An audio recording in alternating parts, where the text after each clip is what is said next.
Your Yankees beat up on the New York Mets, who people have been telling us they're playing a little bit better baseball of late. We don't care at all.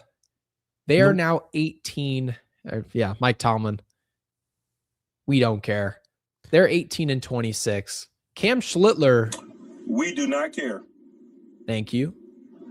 Is the best arm in New York. I actually saw a little tidbit on Twitter earlier today, and I think that was cute. You saw what I saw. Yes. They're like, God, who's better? Is it going to be Noel McLean or is it going to be Cam Schlitler? I'm like, are we out of our minds? It's not even it's not even a conversation. And then of course they went into spin rate. I don't care. I don't care what the spin rate is. I've never cared. Right? And Cam Schlitler is by far the better arm. And he's really, at this point, he's probably leading the AL Cy Young race for whatever that's worth in the middle of May. But he was great tonight. 6 2/3. And Jake, you were kind of talking about it pre-show. He didn't have his best stuff. No. But he gives us length, just 2 hits, 1 earned run, 2 walks. And 2 walks is high for him. 9 Ks. ERA down to a minuscule 135. Ben Rice, he went deep tonight. It's his 14th home run. We're no longer talking about luck with him and exit velocity and angles. We're getting results, right? 3-hit night.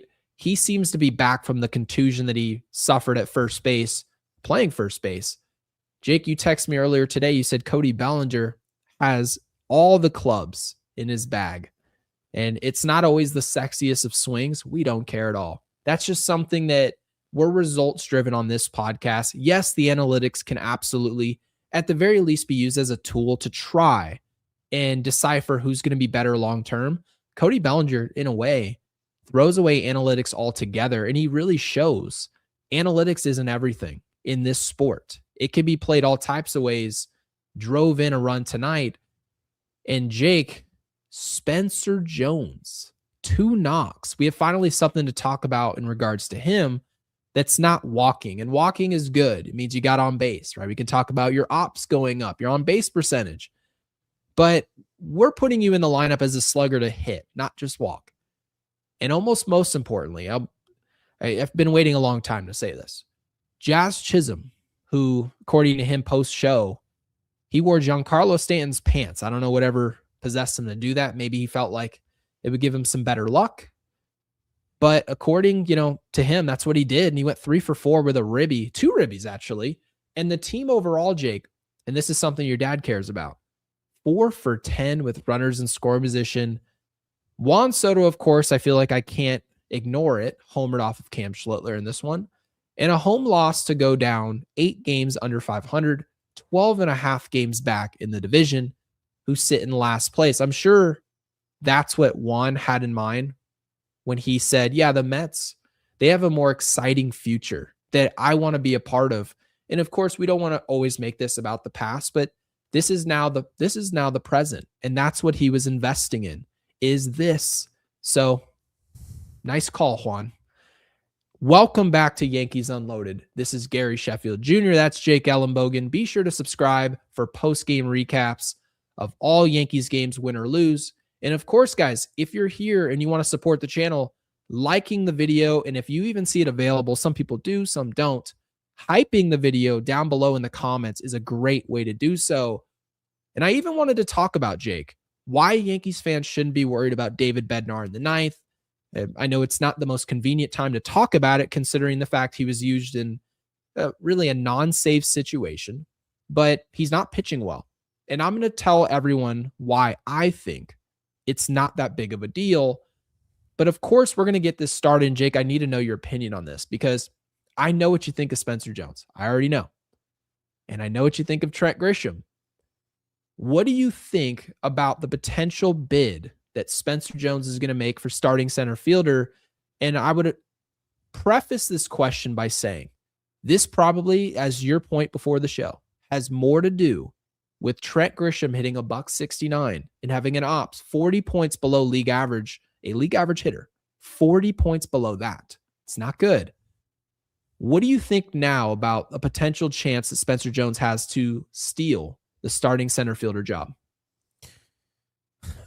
I don't know what argument that can be made for Trent Grisham right now to have the starting center field job. He's not better than Spencer Jones at literally anything currently. Anything. And so I just don't really understand it. And allow me to make my case further, okay? There's a certain player by the name of Randall Grichuk who... Oh, I'll tell you right now, I was a huge, I guess, truther, whatever they want to call it, right? I didn't like him. But I wasn't ignorant to the fact that he started hitting right before he exited the Yankees. I was not a fan of getting rid of him, despite the fact I didn't really like him that much. And now that Max Schumann's here over him, it really is just kind of moot at this point. It makes no sense at all. So they DFA'd him, Randall Grichuk. And at the time, Randall Grichuk was hitting, let's say, 194, 212 on base, 323 slugging, and a 535 OPS. So obviously Grisham is better than that, you would think. And he is in a lot of different ways. But the average, believe it or not, Trent Grisham is actually not even hitting 170 through the first 45 games of the season. Gary, I say it every week, and I say it every game, really. And it just feels like this is the most polarizing player on the Yankees because I feel like half the fan base cannot stand him, and half the fan base cannot stop defending him. Well, I understand defending players. I defended plenty of players in my time covering teams and whatnot, especially one that I've defended before, Kella Witherspoon, right? Of course. I've done this so many times. I am no stranger to defending players. You know what makes defending players really easy? When you have arguments to back them up. Right now, the only people who defend Trent Grisham are analytics nerds. And the analytics, right, show that he's unlucky. You and I don't give a shit if he's unlucky or not. Nope. I'm at the point where I can live if Trent Grisham is in the lineup. I don't know why he's in the lineup because he's kind of useless.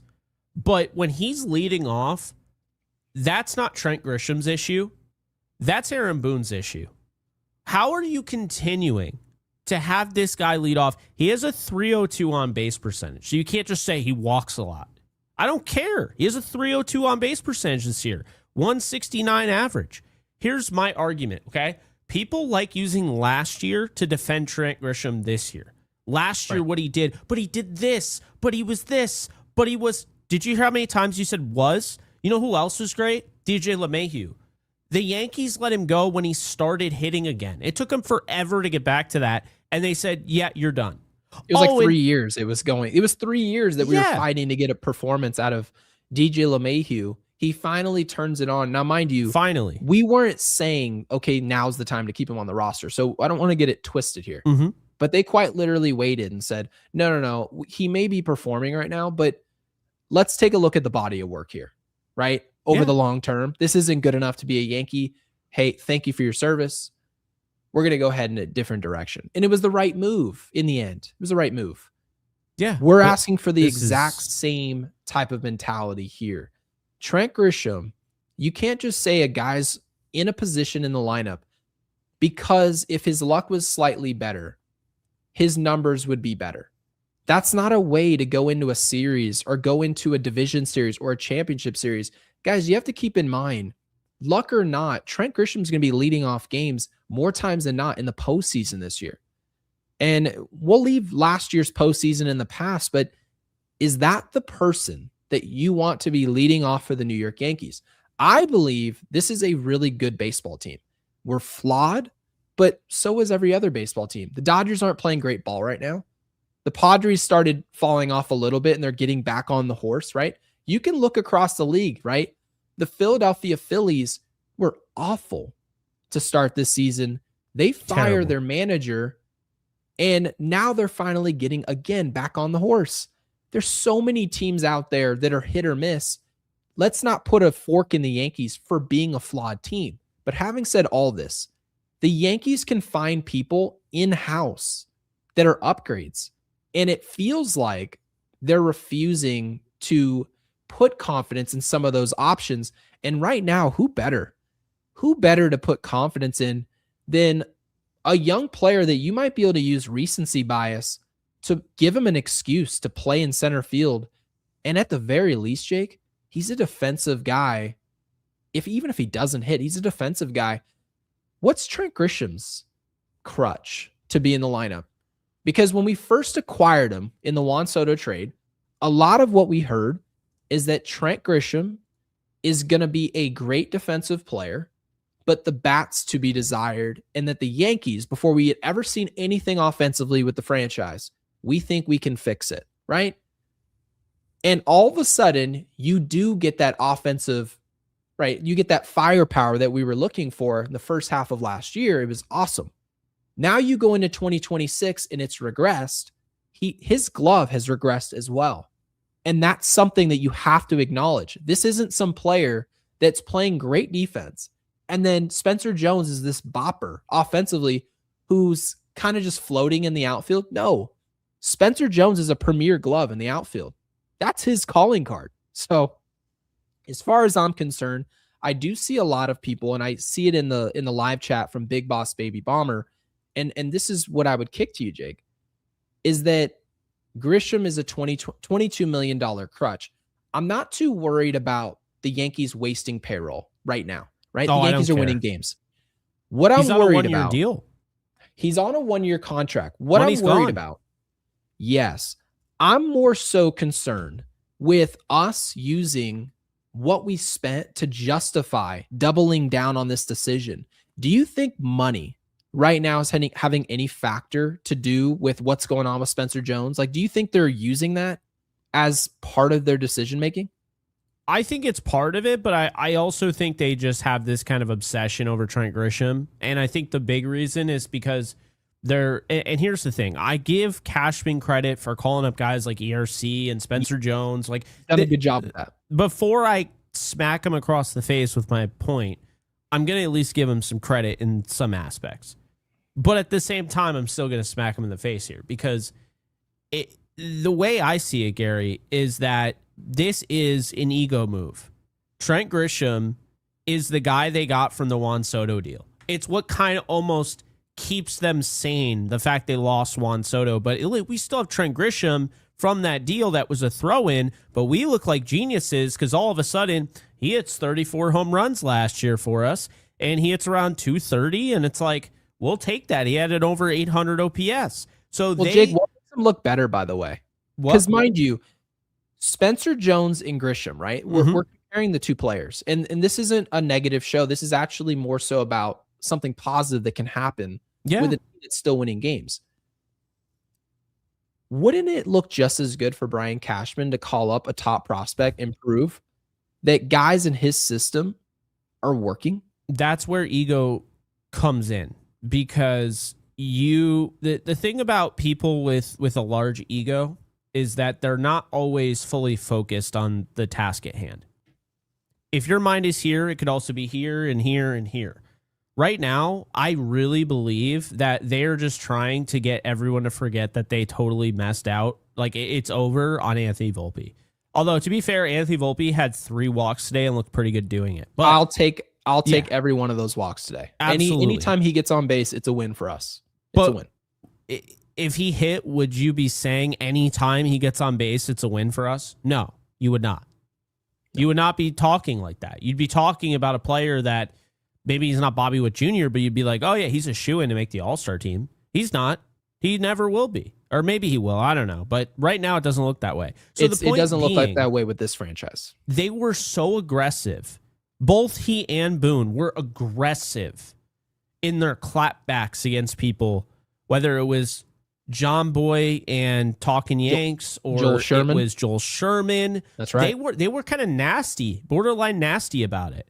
They were. You know, and you still, like, you made this bed and now you got to lay in it. And I feel like when you came out and you were that sure of yourself, and you're pushing this on the fan base, I think the fan base has every reason to push back. And so now I think they know this, and now all of a sudden notice the tune has changed with Boone. Now he's more of a Caballero guy, right? Why? Because Boone doesn't actually have a horse in the race. Boone just got way too defensive for a player that he sees every day. He's a player's manager. He's honestly friends with most of the players that he coaches. Let's be honest here. We talked about the Jazz Chisholm text. Right. But let's call a spade a spade. Do you think Aaron Boone actually cares if they do it with Volpe or if they do it with Caballero? No. It's about who produces. And Boone still has that, he has that level of like knowledge where it's like, okay, I'm going to play the guy who's actually producing. Caballero's injured now, so he's not playing. When he comes back, he's going to be the starter. There's no ifs, ands, or buts. This isn't going to be a timeshare. And so that's really what it comes down to is I think Brian Cashman is trying to recover from this. And he's probably thinking, this does not look good if I miss out on Volpe. And now I just paraded around that we got Trent Grisham and we stole him. And oh my God, we found something with him. Paid him $22 million for him to now, through 45 games, sit the bench.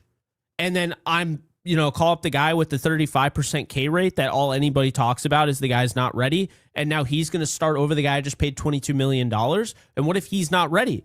That it just makes it look all really bad. So am I in the minority here that if I watch Brian Cashman promote, and of course he's already at the big league level, if he gave Spencer Jones a more everyday, or we should call it a split time, right, in center field, where you every other day you really see whether it's Jones or Grisham, and then you say, okay, what we saw in Caballero and Volpe, and then all of a sudden somebody puts their head above water and you go, oh, that guy's better than the other.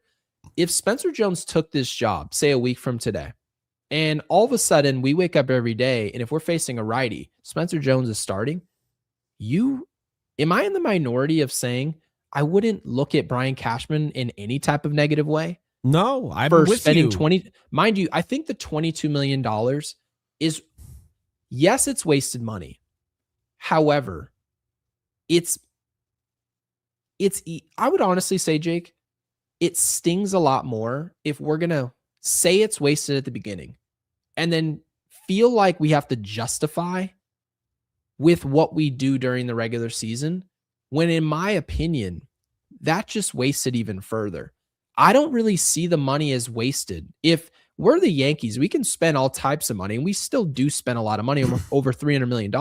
And no one should, by the way. It's not going to bother me if Spencer Jones earns a spot in center field and Trent Grisham is on the bench and we have to flip him at the deadline. I don't know that I'm going to be worried that we spent $11 million for the first half of a player that we kind of didn't want. I'm sorry. I'm not going to get on Brian Cashman for that. Is it a mistake over a 4th round pick? Yes, but don't compound the issue. And mind you guys, I don't want to make it seem like I just saw Spencer Jones have 2 hits and now he's deserving of the starting center fielder. This has way more to do with the body of work of Trent Grisham in 2026. He's hitting 169, not as a 8-hitter on the 3rd place team in the AL Central, on a team that's fighting for first place with the Tampa Bay Rays, leading off every single day, unless we see lefties. He plays all day long. He takes 4 or 5 at-bats a day. It's a major impact to a team I think they can get a lot better by figuring out what they're going to do, whether it's at the leadoff position or just center field period. And Jake, kind of to your point that you did touch on here, and I don't know why they're ignoring this. You really didn't even get that upset that Grisham plays. You get mad the fact that he is in a premier location in the lineup. I love that. What is the justification? I'm going to hit you with play this, him and Gary. figure it out. Fine. But guys figuring it out don't lead off in front of Aaron Judge. I don't get it. No, it's awful. It sets an awful tone for an inning. Mind you, Trent Grisham had 2 outs today in the first at bat. 2 outs. Oh yeah. I'm calling it the way it's going to be called. Trent Grisham struck out, and then he didn't just strike out, he challenged and cost the Yankees one of their incredibly important challenges in the first at bat of the game. Nobody's on, Nobody's out. That is egregious and terrible. That's crazy.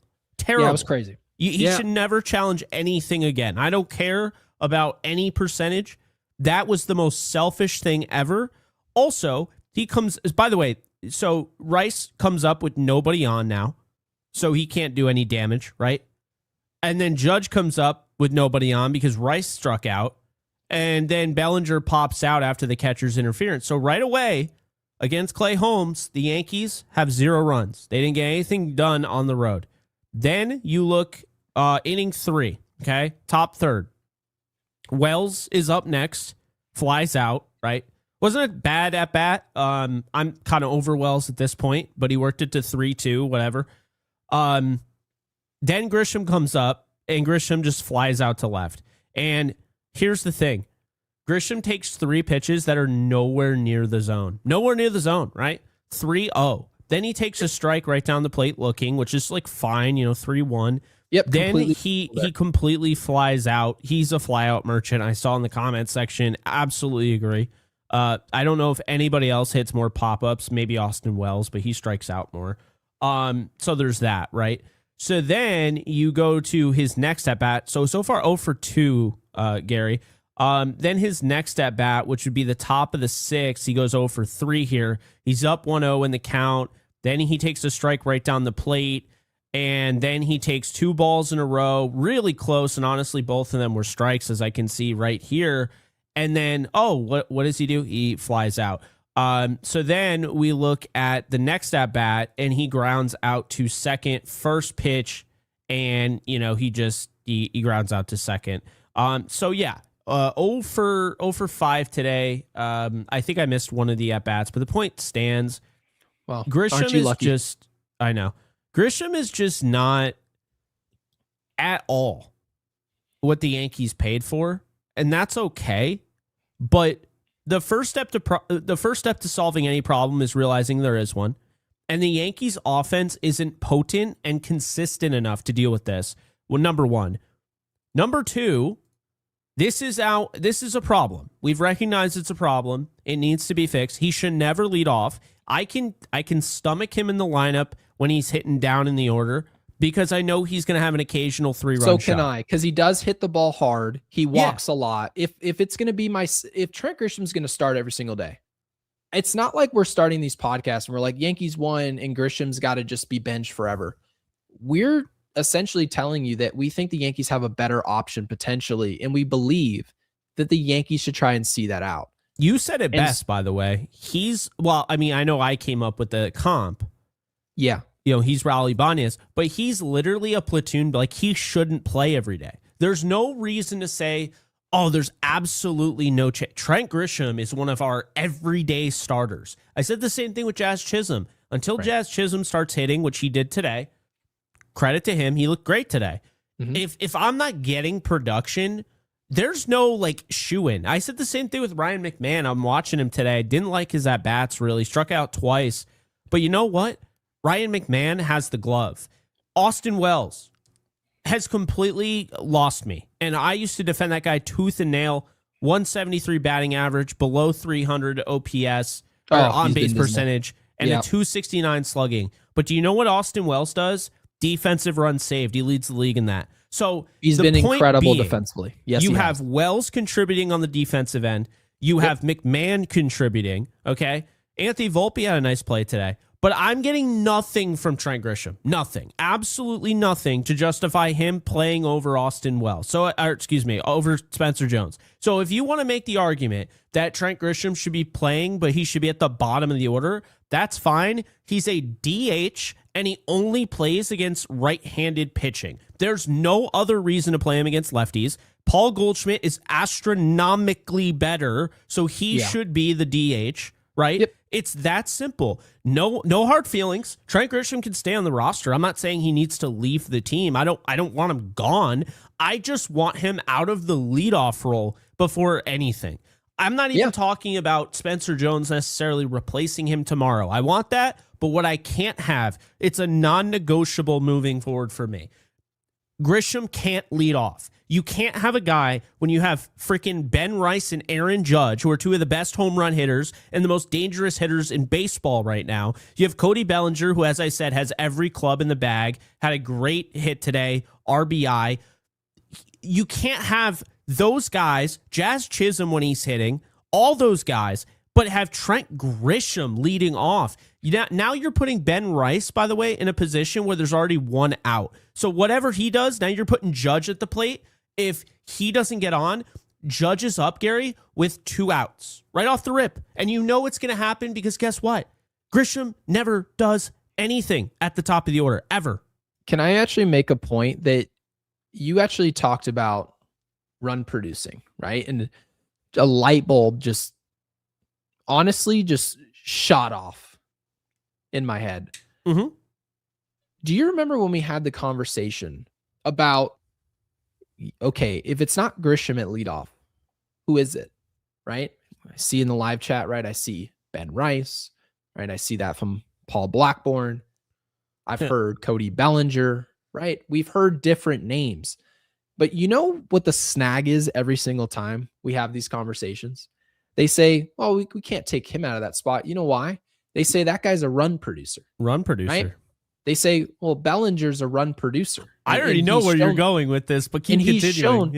And he's shown that he's a run producer. Yep. He's a guy who slugs. He hits with runners in scoring position, right? He does all these things. We can't afford to take him out of that spot, right? Can't do it.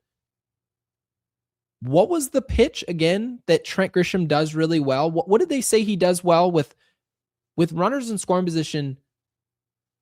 Who led the league last year in slugging with runners in scoring position? Do you remember who that name was? Trent Grisham. Oh my God, that is just so interesting.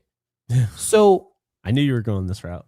The player that, statistically speaking, since a lot of the analytics bozos, and there was actually an analytics bozo in our live chat who was here from another podcast. I mean, it was literally in his name. And he was arguing about Trent Grisham being unlucky. He was arguing about different reasons why Trent Grisham is just fine. I appreciate him watching, though. I don't. He's a loser. Okay. That's fair. The reality, yeah, you just let me take it from here. Yeah. The reality is Trent Grisham, statistically speaking, is far superior with runners in scoring position in a clutch situation. Whether we like him in those spots or not, statistically speaking, he's much better, far superior. Having said all those things, how can you tell me that somebody is the most equipped guy to lead off games, but the best thing, statistically speaking, he does is with guys in scoring position, and your choice is to put him at leadoff? Here's my take. Spencer Jones hasn't done enough to just be claiming the starting center fielder job. There's definitely something to be said if they just gave it to him. He has the physical capabilities of taking that job. I have no doubt about that. Same with Jason Dominguez when healthy.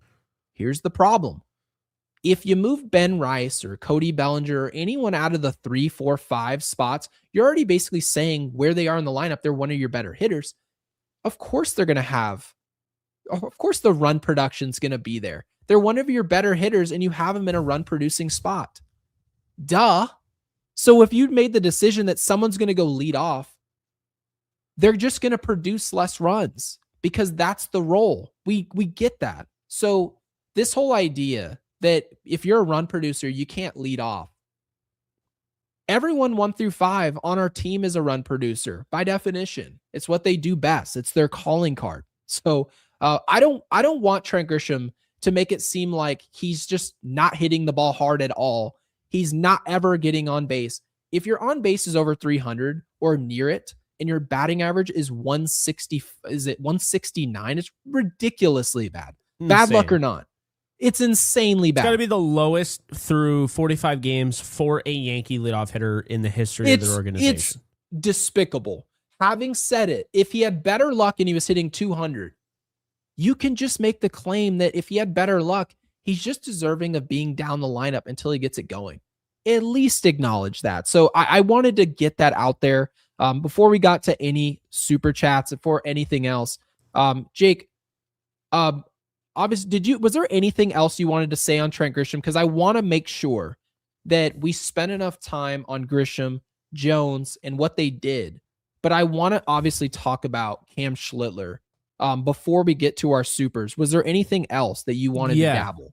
Yeah. What's up? So I mean, like the route that I was going to take this is the same route that I've taken, like Alex Verdugo struggling. And when you lower the bar that far, anyone could lead off.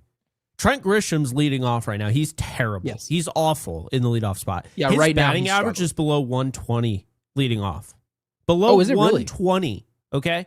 So he's not a good leadoff hitter. And all these analytics that they magically have, they just don't have any analytics that tell them what we can see in 2 seconds. Interesting. Quick. Yeah, I don't understand. But anyway, point being, Austin Wells, Anthony Volpe, Spencer Jones, Ryan McMahon, Jazz Chisholm, they could all lead off because the leadoff role, we're putting too much stock into, Gary, because the Yankees don't care. They're telling us they don't care. They do not care who leads off at all. They don't. What's the prerequisite? They said just to get on base, right? Yeah, well, he's only getting on base, not even... Well, he's about getting on 30% base of the time. 30% of the time. Who else on the team's getting on base 30% of the time? I mean, Anthony Volpe is 42% of the time. He had 3 walks right. today. Obviously, right? obviously, Spencer Jones, 31% of the time. Jazz Chisholm, 29% of the time. But you know who really is the perfect leadoff hitter for the New York Yankees, and no one wants to admit it? Cody Bellinger. It's Cody Bellinger. If I need a hit, if I need a walk, if I need you to take a pitch, by the way, I think Cody Bellinger, his numbers would be astronomically better in the leadoff hole, and here's why. I agree with you 100%. He's being asked to be a, as you said, run producer. Yes. He has all the pressure on him when he's hitting in the cleanup spot after Aaron Judge. Look at his swing. Look at what he's doing. He's expanding the zone. As much as I love that hit today, he expands the zone. He goes down and gets it. I mean, it's a ball, Gary. It was, but he's also walked a lot this season as well. Yeah, Cody Bellinger's walked a ton. But did I text you that? Did I text you? Oh, that's a ball. He shouldn't swing at that. No, I said every club in the bag. He has every club in the bag, and these guys integrate into their roles. Okay, maybe not Jazz Chisholm. He's just Jazz Chisholm, no matter if he hits 1 through 9. But the point being... he's probably the one guy on our roster who we could put him anywhere. He wouldn't make an adjustment whatsoever. No. By the way, Jake, do you remember when I told you that this is when I was back in my defense of Trent Grisham leading off? And I didn't say I would do it. Yeah. But I said, I think the Yankees lead off Trent Grisham because they want a guy who gets on base at a high clip, right? That's what he was hoped. They were hopeful he would do that. But he also isn't fast enough where he's not going to steal bases ahead of Judge so that Judge can now be pitched around with the base empty at first base. Yeah. Cody Bellinger is still one of the faster players on our roster, but he doesn't steal a whole lot. I feel like Cody Bellinger is just a match made in heaven at leadoff. Yes, would I like to have some of his at-bats in the 4 or 5 spot, depending on righty-lefty matchup? Of course. But I'm going to see his at-bats more often than I would in any other spot in the lineup. That's the reason why Aaron Judge hits 2. Why Aaron Judge has done that for years. They want to see more of those at-bats. Honestly, Cody Bellinger is just one of our better at-bats. And I think you can make the argument as well for Ben Rice hitting ahead of Aaron Judge at the leadoff spot. But people almost scoff at that idea, like the Los Angeles Dodgers didn't have Shohei Ohtani leading off for multiple years in LA.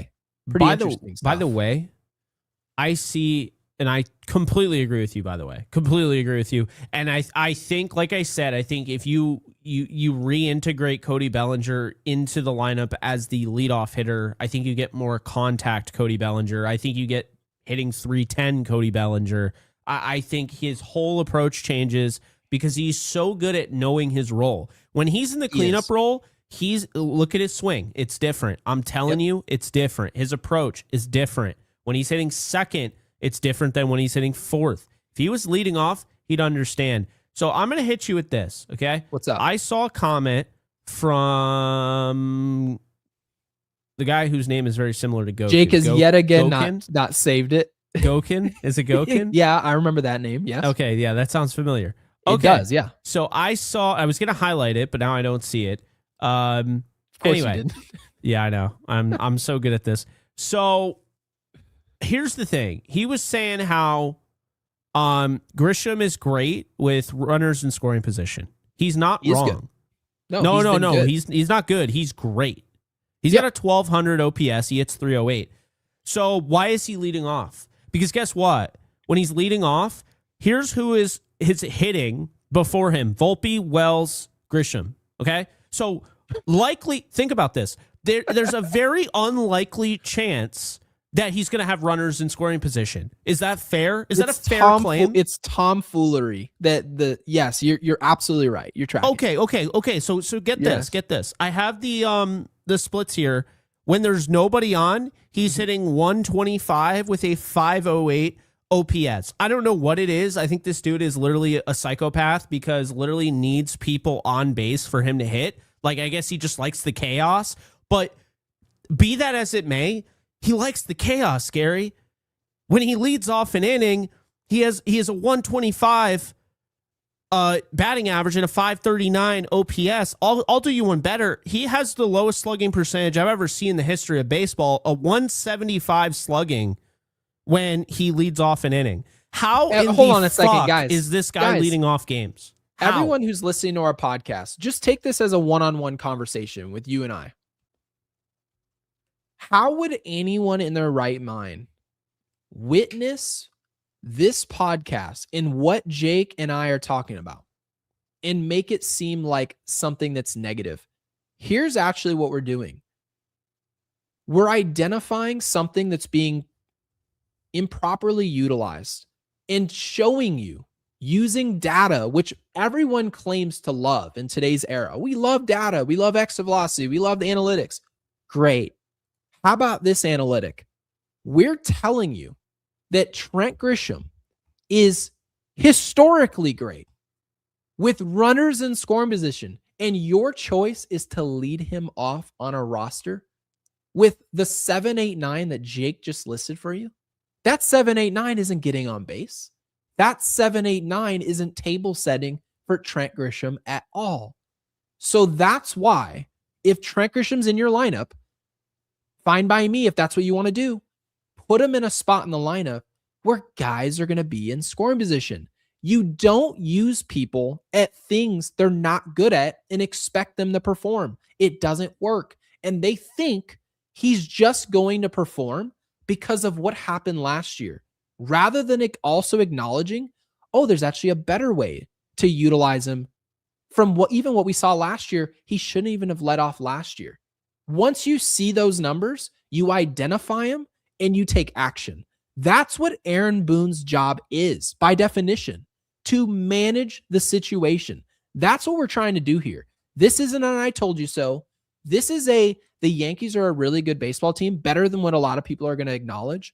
They haven't beat a lot of good teams.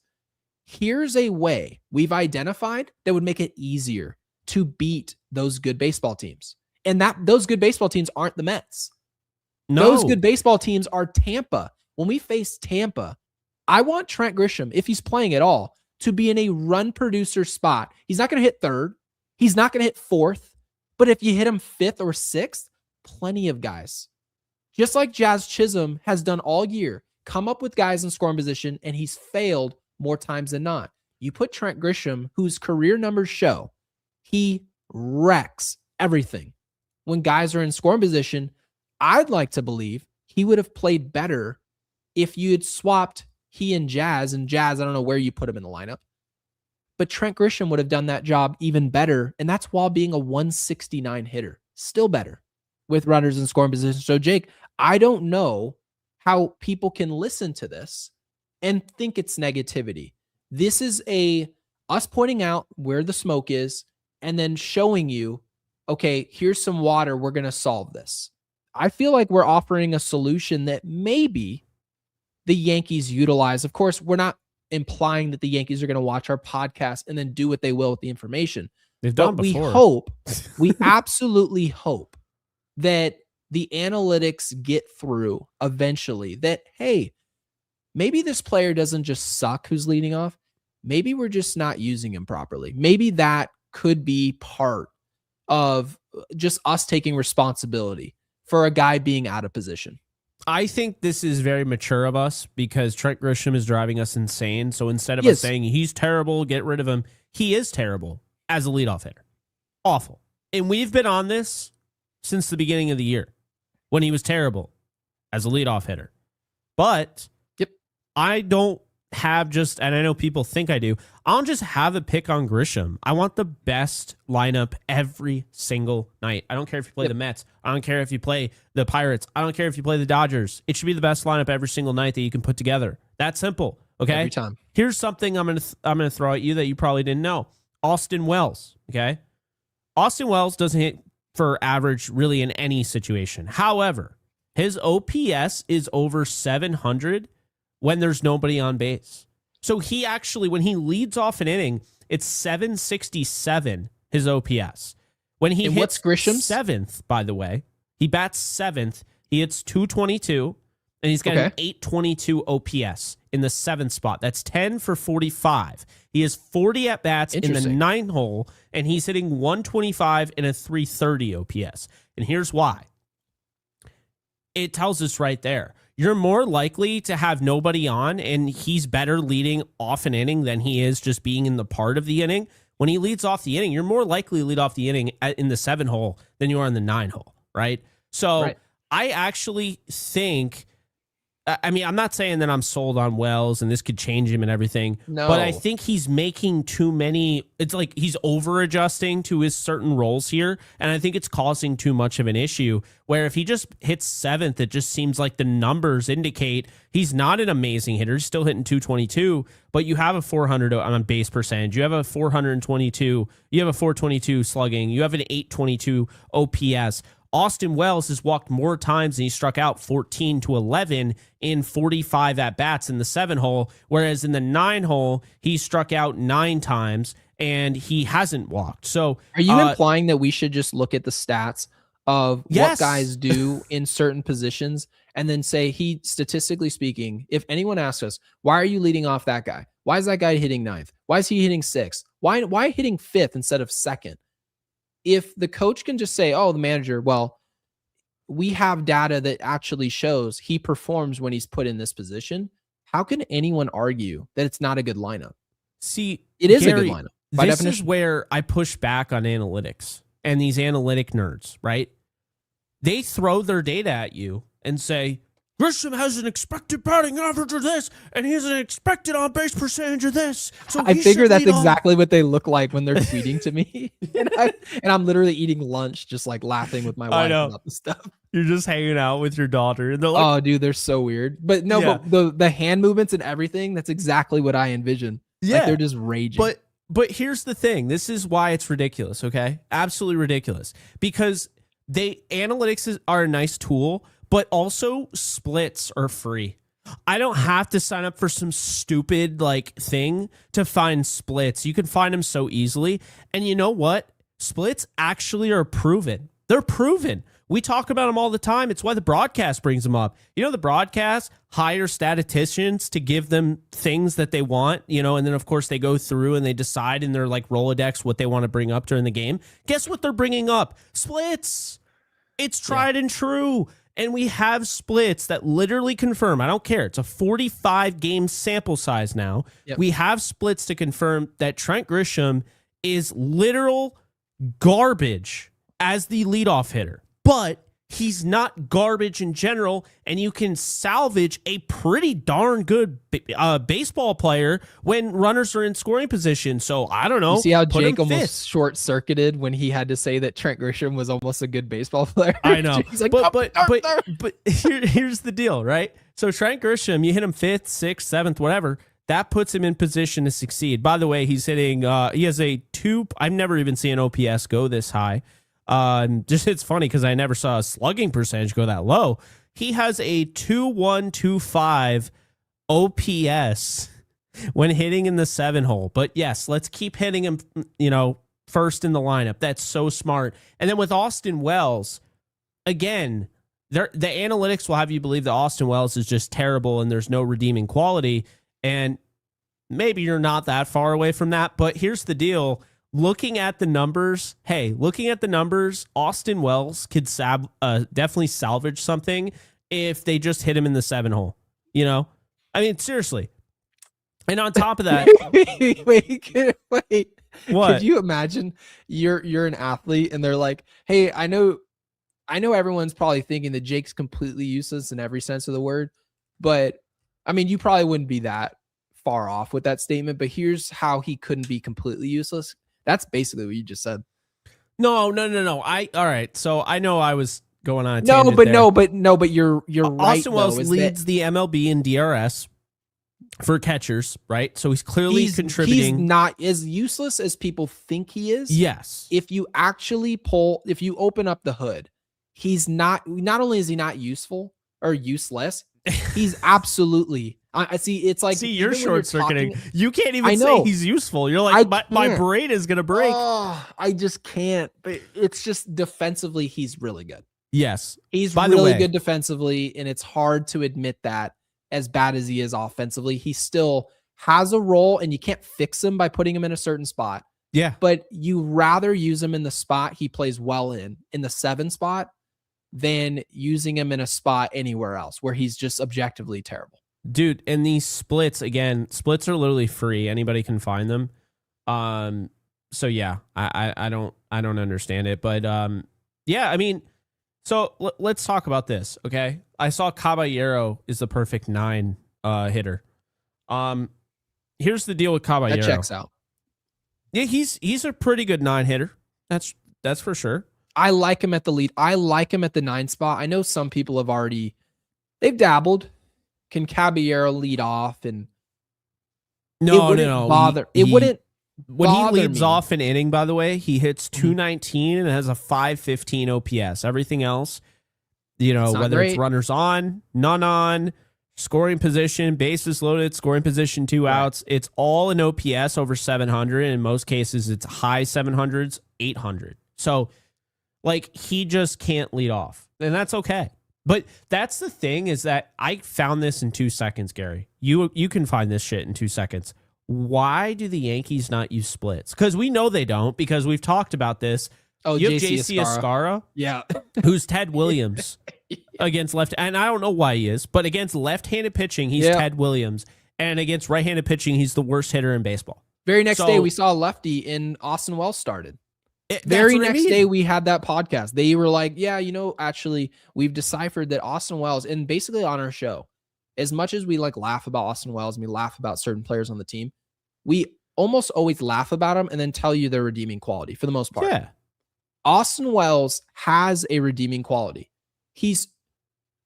I wouldn't say he goes as far as being a productive offensive player against righties, but you wouldn't look at his numbers and scoff. Right? It's 230, 225, pretty much what our expectations were. Hit 225 with some pop. And then against lefties, it's going to be lackluster, right? Mm-hmm. That's exactly what Austin Wells is. Against lefties, he's an out. JC Escara hits lefties. He's basically Cody Bellinger, right? Not exactly. We get that. But he hits lefties, cannot hit righties whatsoever. Can't even, if you looked at the numbers, you'd be shocked how bad they are. Very next day, we see a lefty and you'd say, well, if we just had the splits right in front of our face, you couldn't even possibly justify Austin Wells going out there. And what does it do? It makes Austin Wells look worse at baseball than what he really is. That's all it does. Yeah. And it also sits down JC Escara in a day where he actually had a matchup that would have worked for him personally. And he's just sitting around, and he's going to start 2 or 3 or 4 days later to get Wells off his butt. So Wells can basically get off his feet and sit down next to coach. Hey, come in and replace Wells and face something you're not good at. And then people are trying to make assessments of these players. They're not going to look any good if you don't put them in position to succeed. But Jake, I want to make sure we get some of our supers out here. Ninja, appreciate the 2, says pick Jazz to K every time the Yankees play. Hey, Ninja, he had 3 knocks today. Let's cut the guy some slack. Out today. What the hell? He didn't. We would have lost money. We lost money anyways, I'm pretty sure, because that's all we do. No, that's not true. Did we win? Yeah. We had the one with Arias and Ohtani. So we won money today. We didn't do one today. We did remember that we were off yesterday, so we did one before the off day, and we did Shohei Ohtani and our eyes. Oh, but we won that. Yeah, Shohei Ohtani, the over on the K's, right? More K's. Yeah. There we go. See, we're back. Ninja Hot Dog with the 2 says pick Jazz. No. See, we're not going to pick Jazz to K. We're rooting for Jazz. Look at that. Boom. And people were worried when I made this pick. There was actually somebody who messaged me on Twitter, like, you're absolutely out your mind. The Giants are going to put the ball in play. They've got Arias on the roster. I said, hey, just let's chill. Ohtani's been him this year on the mound, and he dominated. PBR Cards with the 2 says, why the F didn't we get Edwin Diaz? He's in some trouble of his own. He is. He was cockfighting in, what was it, Puerto Rico? Of all things, man. Of all things. You know what I would like literally not want to be accused Michael of? Vick of Puerto Rico. Good Lord. Yeah. And I don't understand how you can be worth. Pause. Someone's going to say it. I know that people don't have anything to add to the conversation, so it's pause. But Jake, how are you a multi-millionaire athlete and you're fighting dogs and chickens?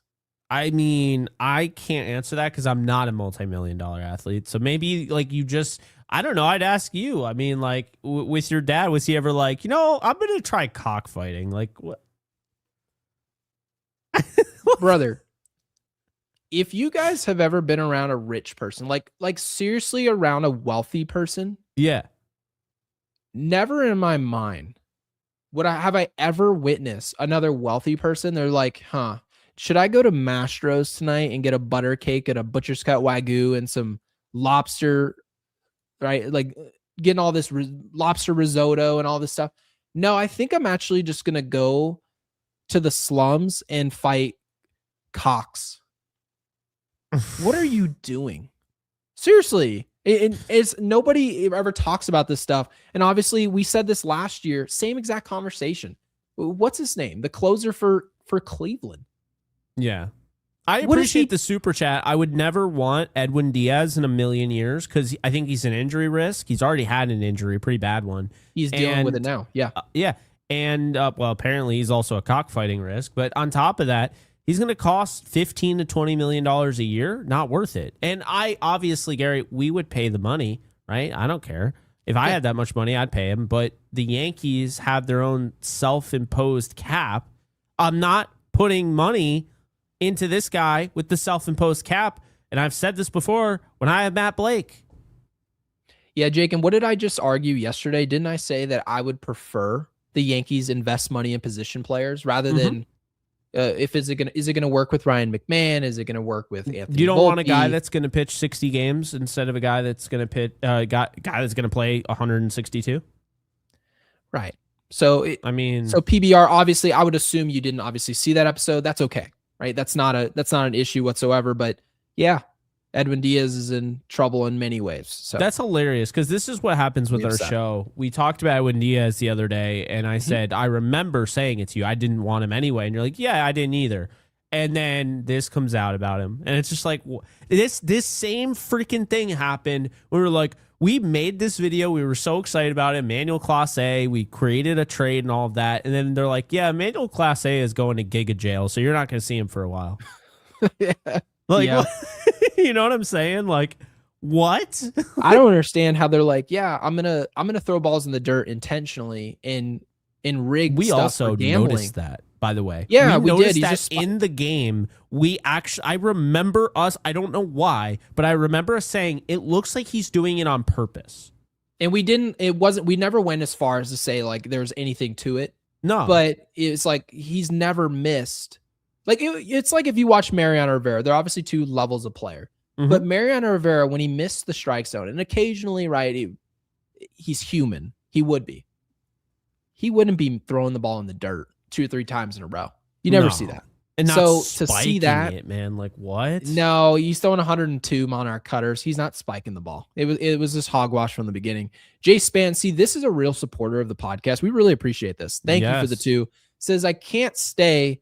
The New York Yankees win. I don't care if it's the Mets. Later. Yeah, we're first and foremost. Jake, I know we're on the same side of the boat here. We don't care who we beat, but when we get to the All-Star break, we do. By the time we get to the break, we're going to look backwards in the mirror and say, now that we've identified who are the best teams in baseball, were the Rays for real? Are the Jays back on their feet, right? Are the Astros, did they just let go of the rope and trade everybody? I want to know now, who are those guys that we identify as winning teams, and then turn around and say, can we beat them? Because if the answer is no, that's your little preview for what it's going to be in October. And we told you guys that last year. We get to the division series and we got our ass kicked. And that J series was not close. It wasn't. It just wasn't a close series. And as much as I would have liked it to be, that Dodgers series where we lost in 5 games was far closer than that Jays series that we had no chance to win. To be honest, they kicked our ass. J-Span, thank you for the Superman. That's, by the way, speaking of spiking balls in the dirt, what's up? I don't want to see Fernando Cruz in high leverage situations anymore. It actually makes no sense. I feel like this guy is meant to come into a clean inning. There's nobody on base. Right. And I can just do my thing. I can throw the splitter. I don't have to worry about control. I don't have to worry about getting past Austin Wells. And then it goes to the backstop. And now I got runners on second and third. I don't have to worry about it. I can just do my thing. The worst possible decision that Boone could have made tonight was putting in Fernando Cruz, and he got away with it. It didn't hurt them, but thankfully. I hated that move. I absolutely hated taking out Schlitler. I texted you that as soon as it happened. I'm putting it on record. Text me. And on top of that, I hated not using Tim Hill today. I thought it was a mistake not to use him over. You would have Bednar. used him in the 9th, correct? Yeah. I told you, Tim Hill is my backup closer. I know people laughed at that, but he is. Yeah, so the point that you made about Cruz, I don't want to gloss over it. In a situation where, let's just say Cam Schlitler, or we probably won't use Cam because he's going to go deep into games more times than not, especially when he's got his stuff. Let's just say Will Warren's pitching, and he gives you 5. It's a quality start, but it wasn't length. We still have to get 4 innings, right? 4 innings of baseball is a long time. If he completes that inning and gets through 5, Cruz should pitch the 6th every time. 100%. Every single time. If all of a sudden Warren goes 5 1/3 and you're talking about you're an out into the 6th, Cruz, if he's going to pitch at all, it's the 7th. That's when he pitches. Wait. And honestly, I would even venture to say he probably should steer away from even that. Cruz is a niche pitcher. Very niche. He's effective. And I love him, by the way. I love Cruz. Yeah, we all do. He's gutsy. He never gives in. He'll go 3-0 splitter, 3-1 splitter, and then sneak a fastball by a guy. He doesn't give in. He's not afraid. But just because he's not afraid doesn't mean, oh, this guy is fearless. Let me throw him in a setup situation. I don't know if that's the best way to use him. So Cruz is one of those type of guys where we're trying to complement what he does, but the utilization, it needs some tweaking, some fine tuning. And I think Boone will learn that about him by at least the break, before maybe we make some trades, maybe we make some moves, some prospects get the call. Cruz is just one of those guys that sometimes he's used properly and other times you're like, I like Cruz, but this is not. What's funny, by the way, this is not the moment. Does he pitch well in the 7th? He actually transcends so with the splits, nobody on, that's his actual worst. Like, he's given up an 894 OPS, 286 average. When he has runners on, he has a 152 average given up and a 469 OPS. Here's where I look at this, though. He has 8 walks with runners on, only 3 with nobody on. So I know he's getting hit, but I think we've seen some hits today, like the soft contact hits, I'm not putting on him. I hate that shit. The swinging bunt that Simeon had, oh, that pissed me off. But, like, that's the type of shit that he gives up. He doesn't give up really hard contact, if you notice. But the walk, Scary, is what drives me insane. The pass balls, the wild pitches, what drives me insane. And that's where I think he really, even the splits don't really tell the full story. Like we saw today, Austin Wells had no idea where that ball went. No idea. He's been great this year. He thought that ball disappeared in the ether. Yeah, he sure did. By the way, can I use this moment I wanted to talk about David Bednar because there were people that were, my phone was blown in a win, by the way. Mhm. My phone was buzzing off the hook from Twitter of people saying, David Bednar, he's got to get it together. Shouldn't have pitched in this game. He was up 4. This was their opinion, right? This is all them. Yeah. He shouldn't have pitched, right? You said you'd see Tim Mountain out there. That, to me, that's justified. Absolutely. I would have given him the day off. They throw Bednar, he gets hit. Now, I want to make the case for why we shouldn't worry about David Bednar.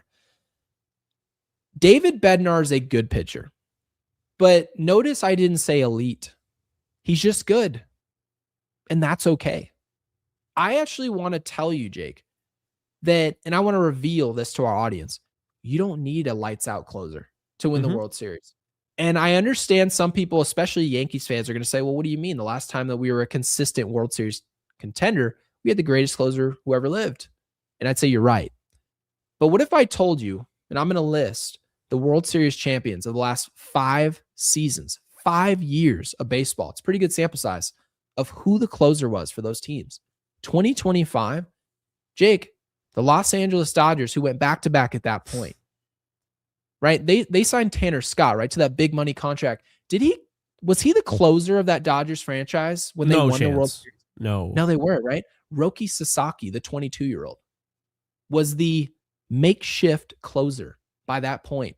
Do you remember who closed out the World Series and struck out Alex Verdugo in 2024? Do you remember who that was? Who yeah, that ball? was let me do this real quick. That was, oh my God. Don't say it. You're halfway there. I know who it is. Walker Buehler. It's Walker Buehler. And Walker Buehler isn't an elite closer.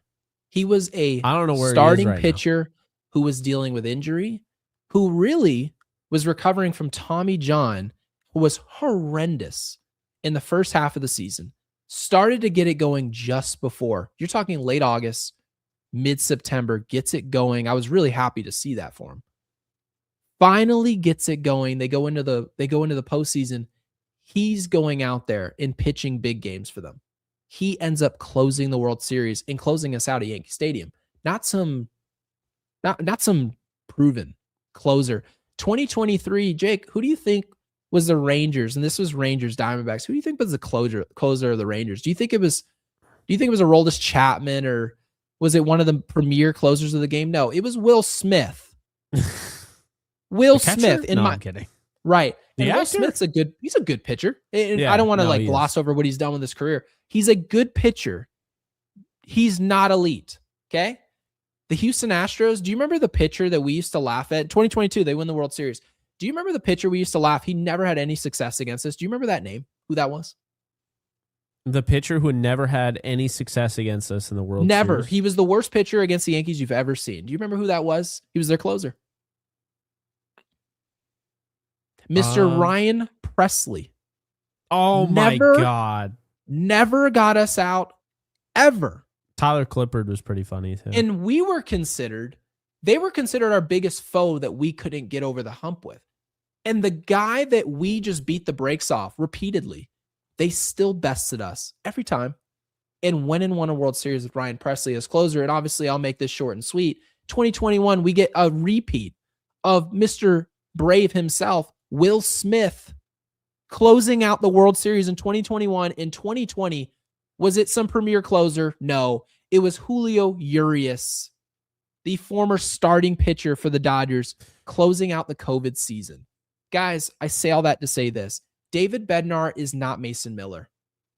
He's not Edwin Diaz. He's not any of the premier closers in the game. He's still really good, and he's streaky. He's in one of those streaks right now where he doesn't look very good. He'll be okay. And if you're worried about it, that's okay. You can be worried about something and it could still work. Be worried about other things because we have much more important things that we're struggling with. Setup role, right? And what we're doing with a couple positions, whether it's third base or center field for this team and where they're hitting in the lineup.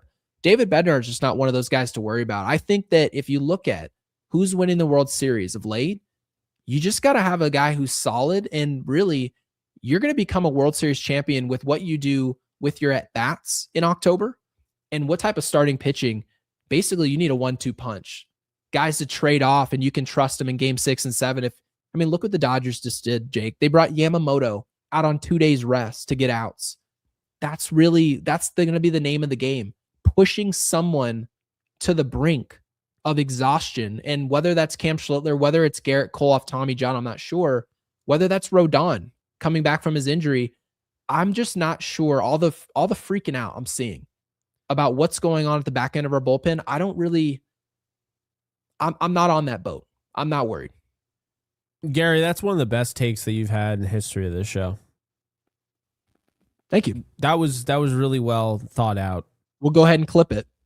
Yeah, we'll definitely clip that. That will be clipped into oblivion. Your mom probably doesn't feel too good about that because they just traded for Mason Miller, and history shows that. Well, hell, if we're gonna get Mason Miller, I'd sure take him. But it goes to show you, having a lights out closer, having Mariano Rivera isn't a prerequisite to winning a World Series. No, I agree. You need to be able to have the offense in October and starting pitching. It's you can't gloss over that. Can't at all. No, I think that's a really good point. Yeah, because it's the age where I think we kind of have overrated bullpen at the same time as underrated it. I think some people underrate it, some people overrate it, and some people like to use it all the time, no matter what. Not naming names, but you know who you are. And by the way, the two managers who manage today do it all the time. Although, to be fair, Boone has gotten a lot better with that, but yeah, he has. Mr. Met, what's his face, Mendoza. Yeah, he is notorious for that. By the way, Craig Kimbrell in 2026. What dimension are we in right now? Why are we seeing him? And mind you, I don't blame him. He's one of those type of guys where it's like, if you're gonna keep letting me pitch, I'm gonna do that, and I respect that. I respect the hell out of it because he used to be great too. Yeah, no, he hasn't. He hasn't been great, I would say, since 2019? I guess over the course of 2021, because he's played for I think he's trying to play for every team in the history of baseball. That's what I'm thinking. So he's I was gonna say Edwin Diaz. So he's Edwin Jackson. Where he just plays for 12 Jackson, teams. Nate Robinson. I know he had a goal of playing for all 30 teams in the NBA. Did Leo Franco, did he play for a lot of teams? I feel like he did. I think he did. Yeah, I remember he finished his career at age 48, I think, with the Mets. Could you imagine how bad his body must have felt when he retired? Oh, dude. And at least it was baseball, and he was basically a DH at the end of his career. So, you just grab a bat and hit 3 times. But yeah, wild. Ricky Henderson, I think, played for a decent amount of teams. Yeah, I hate watching players play for a million teams. I hate it. Yeah, well, I've never liked it. I'm gonna look that up right now. This will just be a cool little fun fact unloaded. Who has played for the most MLB teams? That's such a good trivia. Yuri, thank you for the 5, my man. And also for being a mod as well. Appreciate you, obviously. Oh my God, you nailed it. Edwin Jackson. He's the record holder? Rich Hill. They've played for 14 different franchises. That is diabolical. Octavio Dotel, obviously pitched for the Yankees. 13 teams. 12 teams for Ron Vallone, pitched for the Yankees. Dotel was what's his name before what's his face? What's the guy, the lefty that we always, Quintana? Oh, Dotel was Quintana before. They're like, we need an arm at the deadline. They're like, there he is. Yeah. He's got an arm. Mike Morgan and Matt Stairs. Why do I only remember Matt Stairs playing for the Royals? I didn't know he played for 12 teams. Did Matt Stairs play for Washington at any point? Oh, yeah, that sounds familiar. Let me check. And I could be wrong. It's just sometimes you see a name and you just... Yeah, that was the big burly first baseman. Yuri, thank you for the 5. Says, great win, fellas. Let's take care of business this weekend. Schlittler is the real deal. Dude, his ERA is 135. Thank you, Yuri. We're not huge supporters, and we're not losing our sleep over ERA. But when you're talking about I mean, we said this about Clay Holmes. Remember, Jake, we went to the first month of the season and Clay Holmes' ERA for the Yankees was 0. And that actually ended up being the year that he would have set the record for more blown saves than any other pitcher had he not lost his job to Luke Weaver. So yeah, when your ERA looks like this and you're just a pure strikeout guy with a fastball, he's a fastball pitcher, 4-seam sinker cutter. That's his mix. It's repeatable. And I mean, it's just so exciting. Honestly, you just have to imagine. I know we gave away the Yankees jersey at 10,000 subscribers. Jake, I feel like the pick for that jersey should have been 31. Sir Cam Schlitler. Yeah. No, Cam is he's just awesome. I mean, let's just be honest. He's fantastic. And this whole who's better thing, I just don't take it seriously. Just like I don't really take the Mets seriously. And you know what's so funny to me is I was watching with my parents tonight, and we were watching, and I had so much, you remember, I had a lot of animosity towards Juan Soto and just like the way that whole decision went. Yeah. Do you know I don't think about him at all? I never think about Juan Soto. I don't. I swear to God, when he came up, I had no ill will. I felt bad. I was hoping he didn't hurt his back, right? I don't care. He hit a home run tonight. Do not care.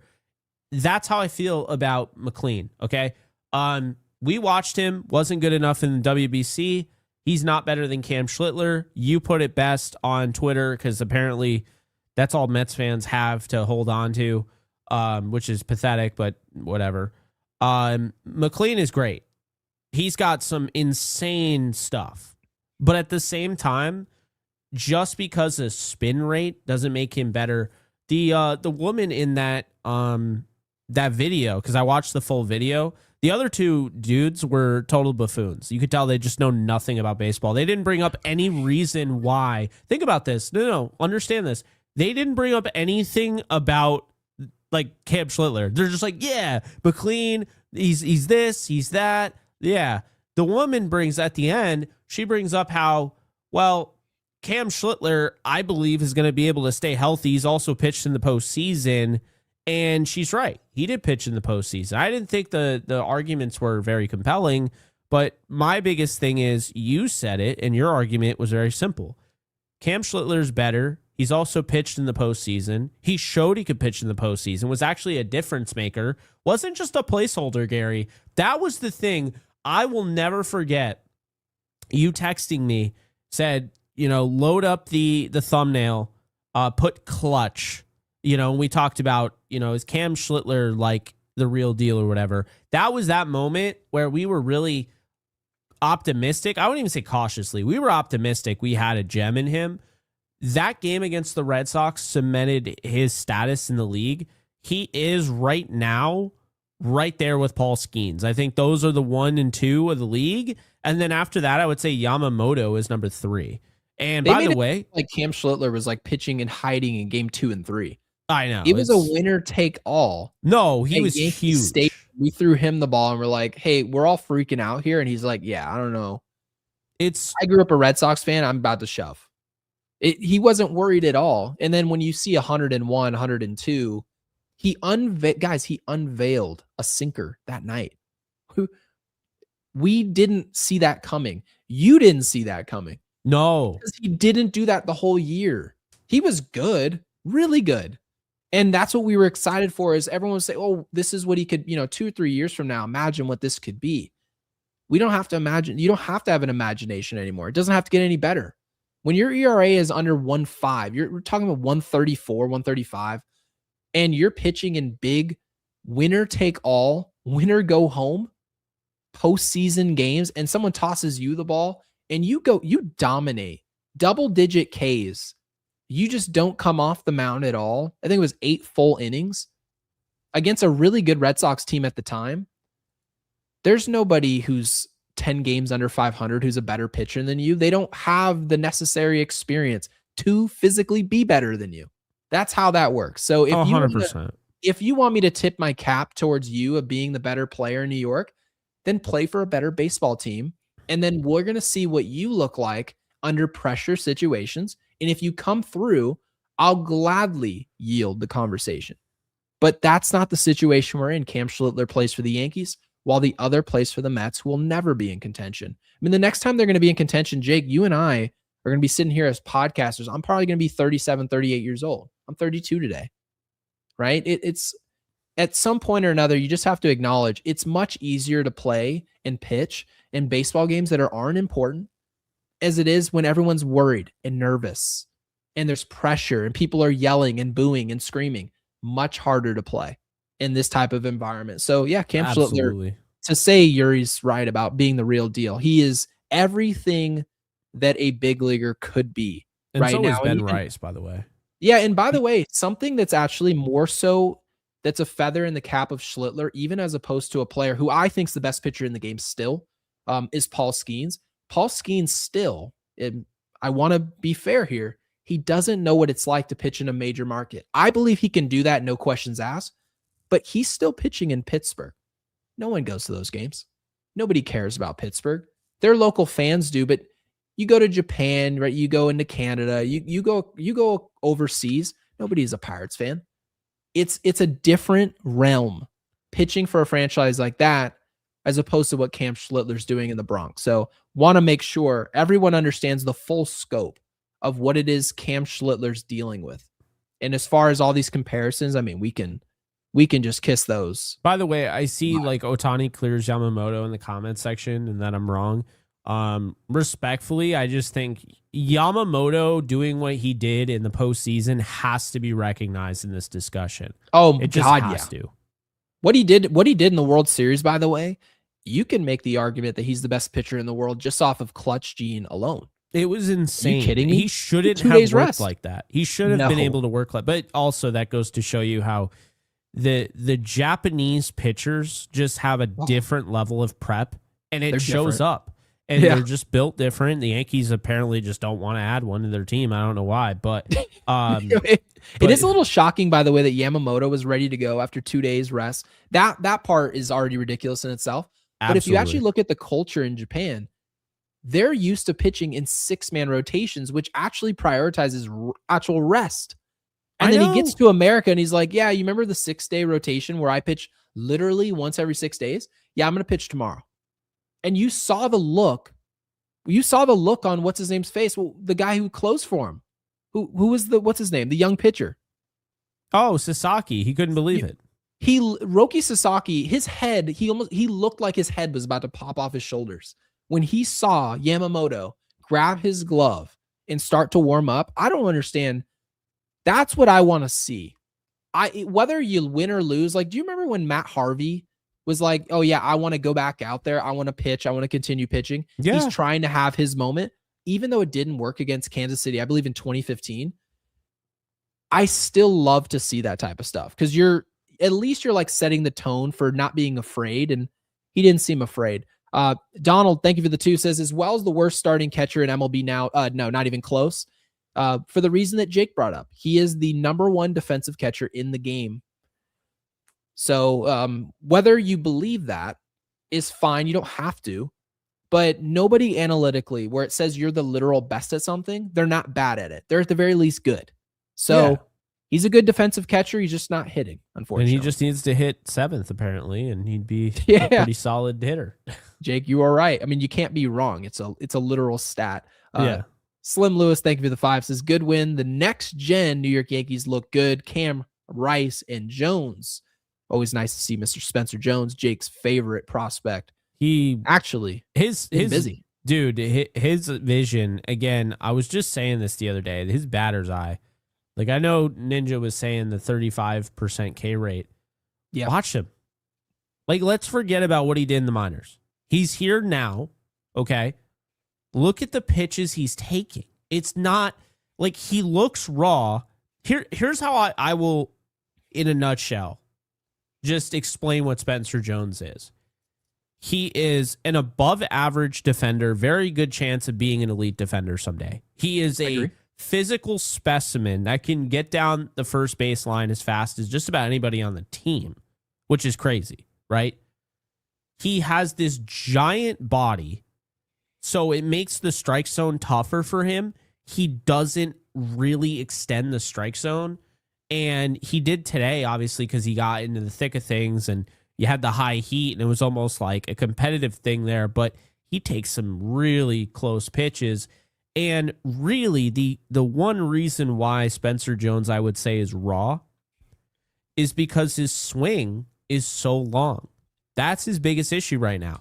And my father actually brought this up and said, I just wish that the Yankees hitting coach was good enough to fix this. Because, I mean, if he had a compact swing, like I would say Ben Rice has really turned his swing into more of a compact swing, and no one's talking about it. No question. It's a compact swing. It was not long, lofty at the time, like when he first came up, Mhm. and he was really just trying to tomahawk the baseball.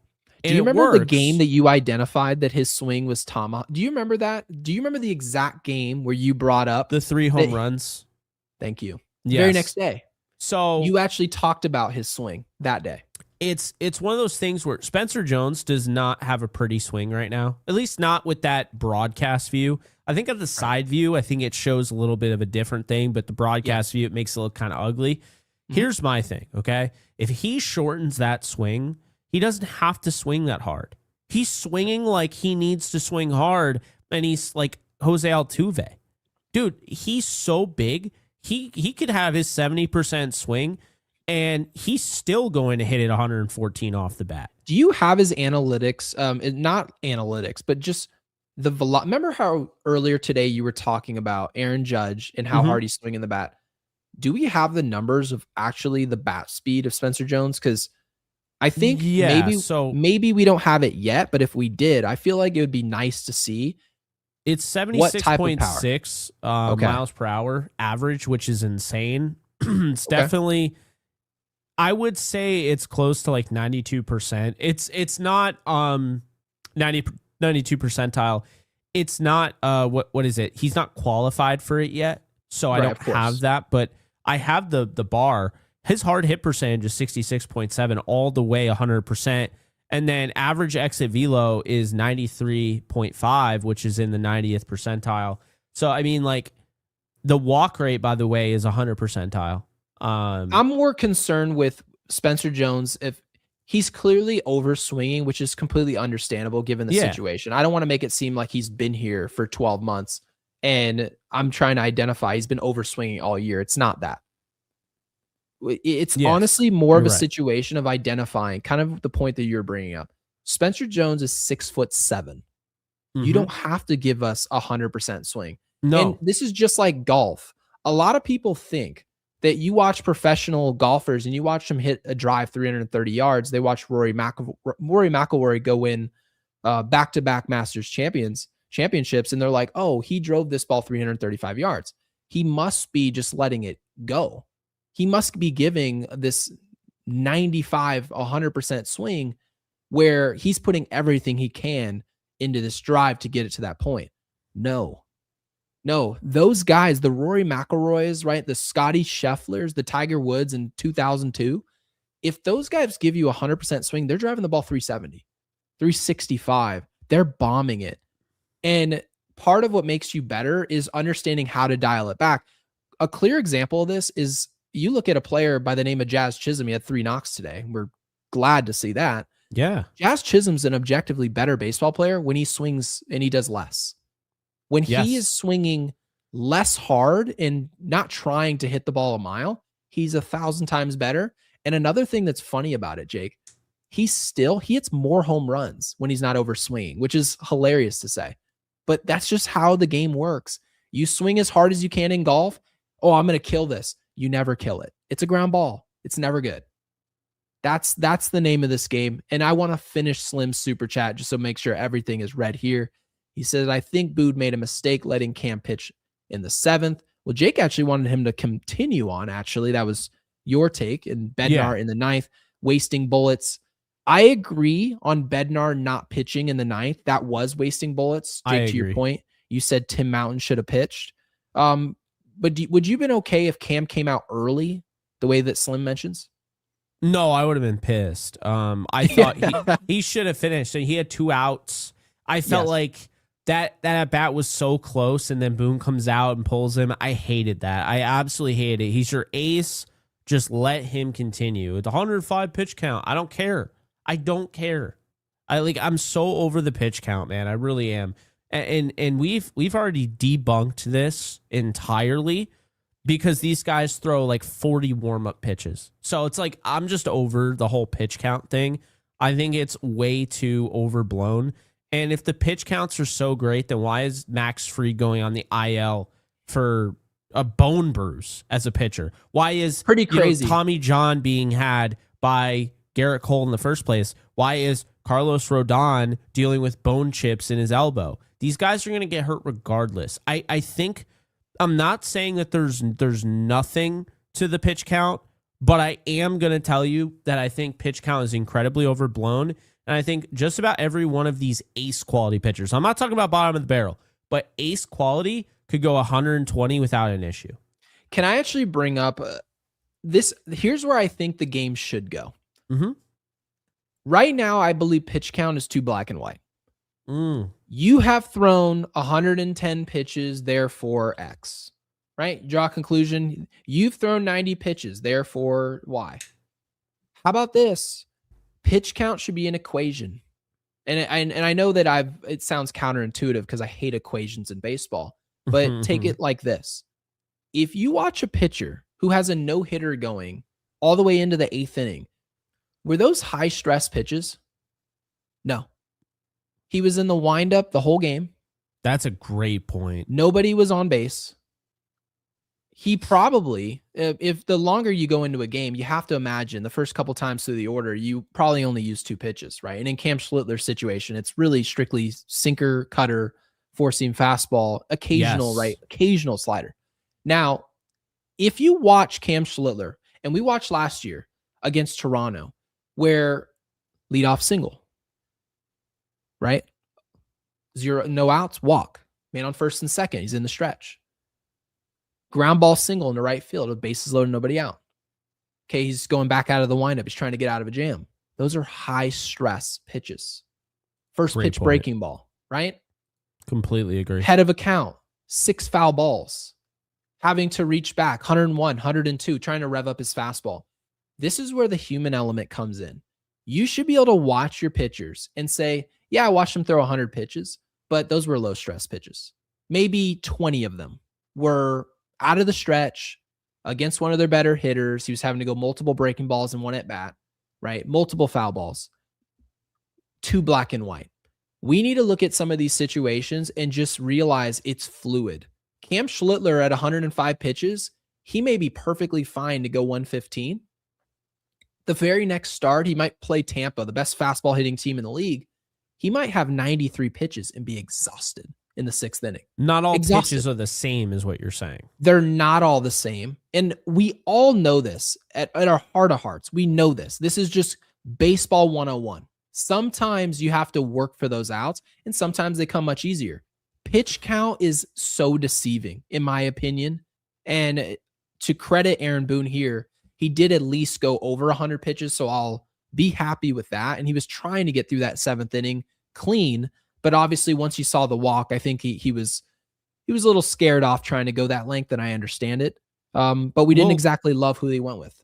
Yeah, we'll definitely be clipping that. But yeah, another fantastic point from Chef Junior over here, because I mean I completely agree, and I haven't actually seen it that way. You know what I mean? Like, it's not that I disagree with you. I've never actually thought of that, but that makes it a really good point. It might seem simple to some people, but when you really take it at that level and you're like, well, hold on a sec.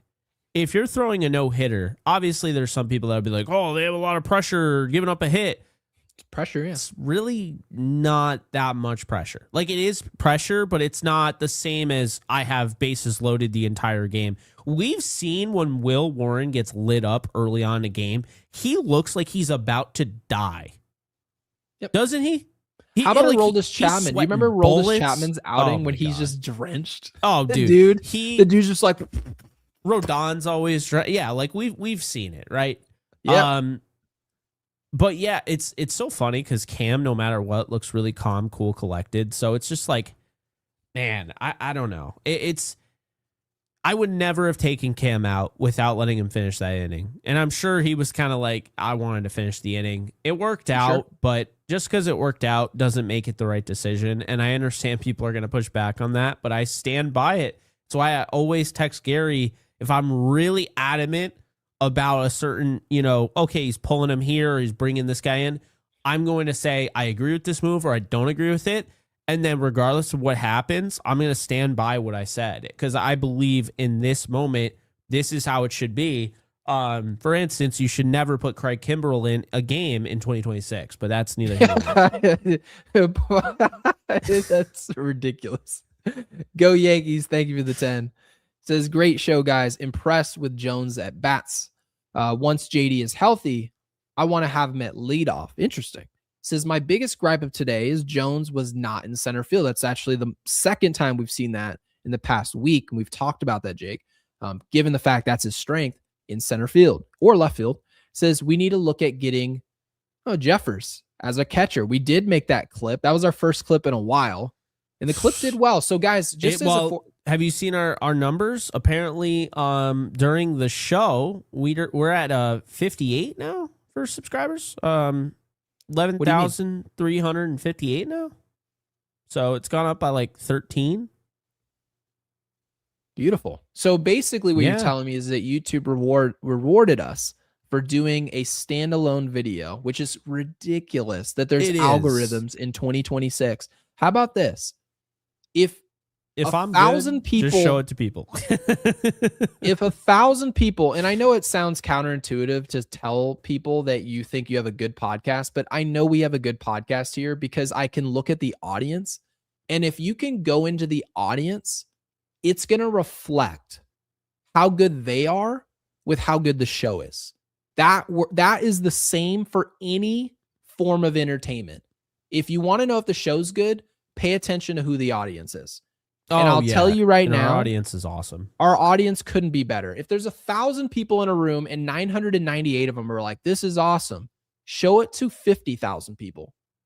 And you continue to see if that works out. So yeah, YouTube, you're killing us with the algorithm stuff. But obviously we're appreciative of the better reach today in our video doing as well as it did. So thank you. And we heard, there were people in the comment section like, hey, you got an amazing podcast. I don't have 2 hours in a day to watch it. So that's for you guys. Like, that's valid. For the people that are here for every single minute, we appreciate you. And you don't have to watch the clip, although just know if you do, it really does help out our channel and it helps out the algorithm.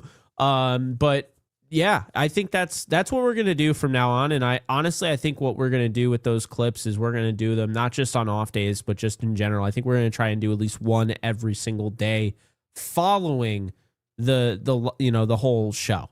Because I think that's and then eventually we'll hire some Kyle to be able to do it every single day. I thought we agreed on Brandon. Yeah. It probably will be a Brandon. He'll have graduated from, I don't know, where will he have graduated from? Arkansas State. He'll probably have his business degree at Arizona State. They say they're super innovative over there, and then he'll end up just being a clipper for Yankees Unloaded. But yeah, anyways, guys, we're trying to be more intent on making clips so that you don't have to invest your whole damn day watching. I know some people like the long form content and it's a little bit more slowed down and deliberate and more explanations. But there's a lot of you who have busy days, so we're doing our best to clip it. Wait, what? There's somebody in the comment, DFA Volpe. This poor guy, man, he walked 3 times today and they still want him We're gone. beating him down. Oh my God. I thought Volpe looked pretty good. He had a good play in the field. He is what he is. He's now a role player, and that's really it. Although he only plays one position. So I don't know how much of a role player he is. He's just a bench second baseman at this point. Well, we know he's not a shortstop. utility. I saw Michael K. They had a whole show about whether or not to move him to second base. And honestly, I don't really think it makes, now that I kind of really think about it, it doesn't really make a whole lot of sense for him to play second base unless he's a platoon because he doesn't hit. So it's not like we're trying to get him in the lineup. I know. Well, he's not better than Jazz. And so that's the thing. When Jazz is struggling, you can make the argument, hey, if I could put Volpe there at second base, and he's just hitting better at the time, fine. But Could you not make the argument, hey, if I put Ahmed Rosario there, Jazz Chisholm may never play baseball again because he's clearly a way better hitter. So it's like, you know what I mean? We could do this all day, and I think that's kind of the issue there. But no, I agree. I think the Yankees are a better team with Anthony Volpe as their backup shortstop. I actually feel good about that. But if they tried any, okay, yeah, we're gonna play him over Caballero. Try to get creative. No. Don't get creative. Just make it simple. Your bench, which you have, let's say, okay, you got 9 in the lineup. You got 4 on the bench, right?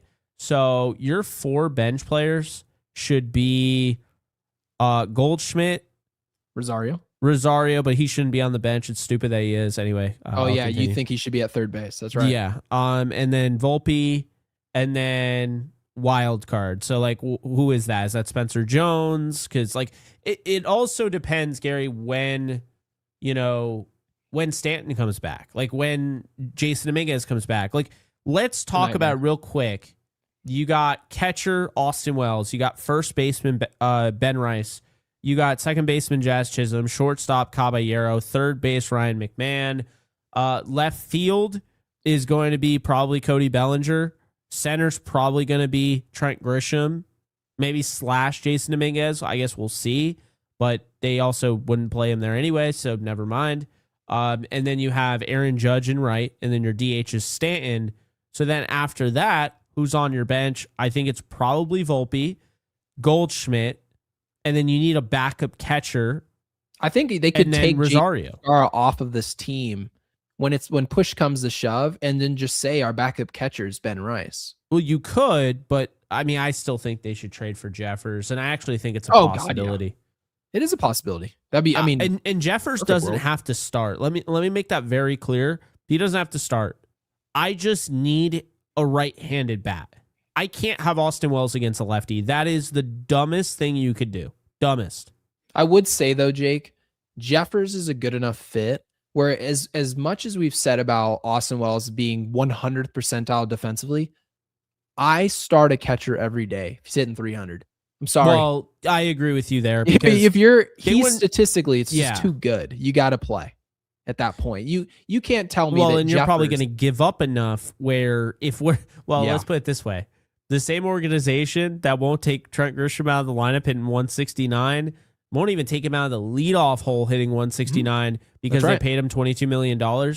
You don't think if they offer multiple prospects, because by the way, they paid him $22 million to get a 4th round draft pick. So if we're using that context and that logic, you don't think that they would play Ryan Jeffers every day if they gave up multiple prospects? You got a point. Yeah. I'm just favorite saying. Super chatter. Yeah. Dixie Normus with the 5. Your favorite. That's my favorite. He says, Cam dominated, Rice dominated, Jones is heating up. Not sure why we use Bednar when him till. Gotta love him till. That is very nuanced super chat. Some people who are new to the show. And guys, by the way, if you are new, be sure to subscribe and like the video. Liking the video is the best way to help support us. Obviously, super chats is a great way to help fund the show as well. He says him till, was available. 173 batting average with a 567 ops. Guess who I am? Soto still solid. Yeah, Juan Soto's he's a good baseball player. Yeah, he's really good baseball player. What he does. Yeah, he's a good baseball player. And you could argue he's not the best leader and decision maker. And that's what led him to Queens in the first place. He's going to play a Hall of Fame career more likely than not. And we made the argument that our organization was a better fit for his services than anywhere else, let alone the Mets. He made his decision and we are forced to move on. We landed with Cody Bellinger, right? We went out there, we got Paul Goldschmidt, and we've continued on with Jason Dominguez and Spencer Jones, and we're still fighting that fight. But yeah, Juan Soto is a great player and he made his decision, and this is what's come of it. So thank you, Mr. Dix Enormous. Yeah, and I mean, always great. Yeah, I agree, and I think with Juan Soto, he's not going to say it. He absolutely regrets the decision. There's whether no it's about I think he regrets the decision more so that he joined the Mets even less so about leaving the Yankees. Do I think he would rather play for the Yankees than where he is now? Of course.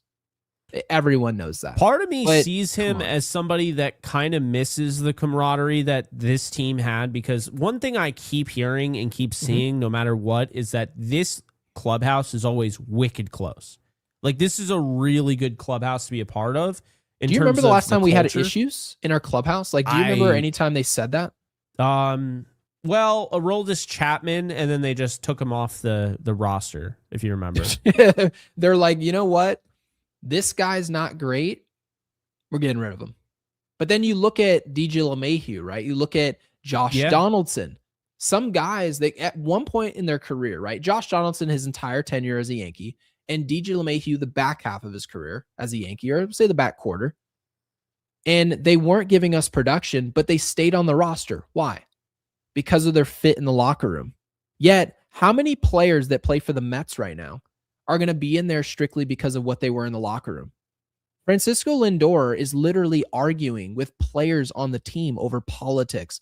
If you can't play for hundreds of millions of dollars, over $300 million to be exact, to play shortstop for a professional baseball team, I wouldn't want anything to do with that guy. Because someone voted different than you, you're so unprofessional that you can't even be taken seriously at that point. And I don't care who you voted for. That's embarrassing. Yeah, his wife is an activist, which is like, cool. That's great. Do your thing. But why is that like leaking? I kept seeing like his wife is interfering with the clubhouse. I'm like, what is happening?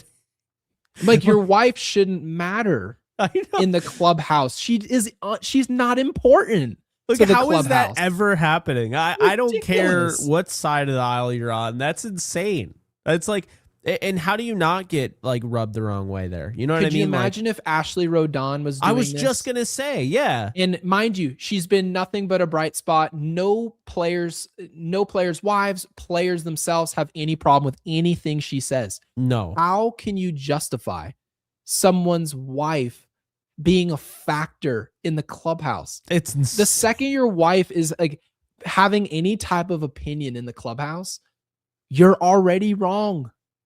You're on the wrong side of history already. And it doesn't even matter what side you were on. It's embarrassing. Yep. It's totally embarrassing. And obviously the Mets have a problem and they think it's probably Juan Soto related. No, the real reason that the Mets have such a bad clubhouse is because of Francisco Lindor. That's why. They are a nightmare over there. Oh my God. Nobody likes it at all. This comment is amazing. I'm going to put Baby Winnie the Pooh back up. This comment is insane. Real Wives of Flushing. Yeah. There's no way.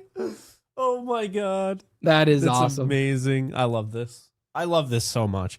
Look, the whole Mets thing, like, that is absolutely insane to ever get it to that point.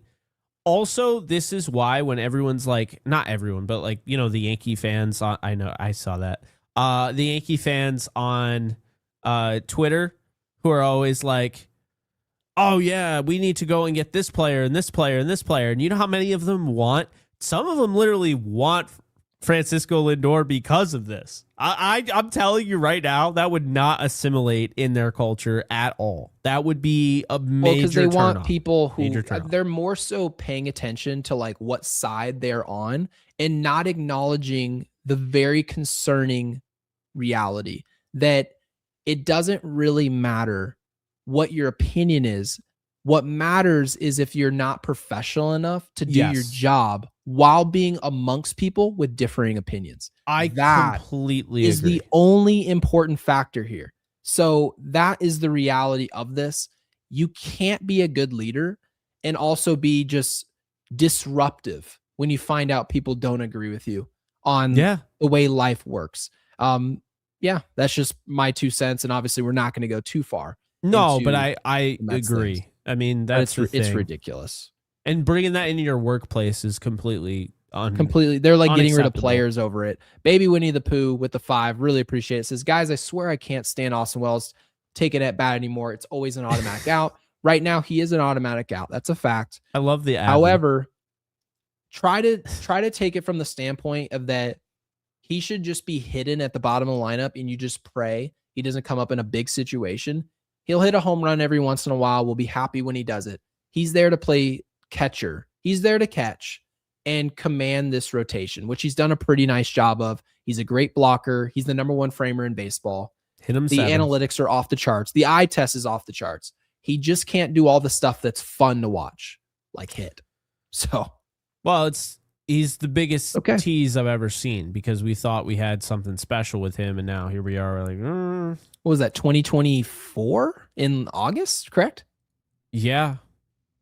And then he just fell apart, melted down. It's a bummer because he seems like a really likable personality. You saw him in the WBC. I like Austin Wells. I mean, the locker room liked him, and he's a local Scottsdale guy, by the way. Yeah, I mean, that's not local to me, but, No, yeah, cool. It couldn't be further. It's like 3,000 miles from you.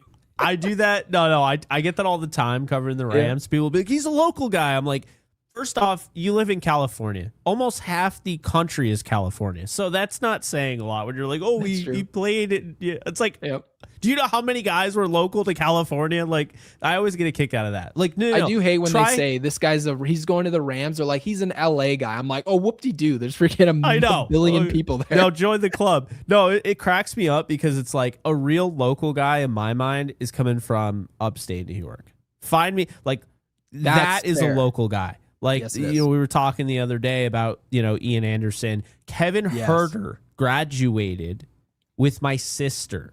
Okay. Kevin Herter, the basketball player, NBA. Kevin Herter? Who's Kevin Herter? You don't know him? No. I don't remember. Is he on the Kings? I forget. But anyway, he's in the NBA. Oh, like right now? Yeah. Ian Anderson went to my school. This explains that I watched less NBA today than ever before. That's why. Fair. Anderson was a part of that Braves team that ended up winning the World Series. I think he got hurt before that. Who else? Oh, Jimmer Fredette. You remember him? Do I remember Jimmer Fredette? Yeah. Jimmer Fredette was like the peak of college basketball. That was the best. Yeah, Jimmer was like, he lived like 30 minutes away from me. Yeah. Oh, that's his cool. uncle's like friends with my parents.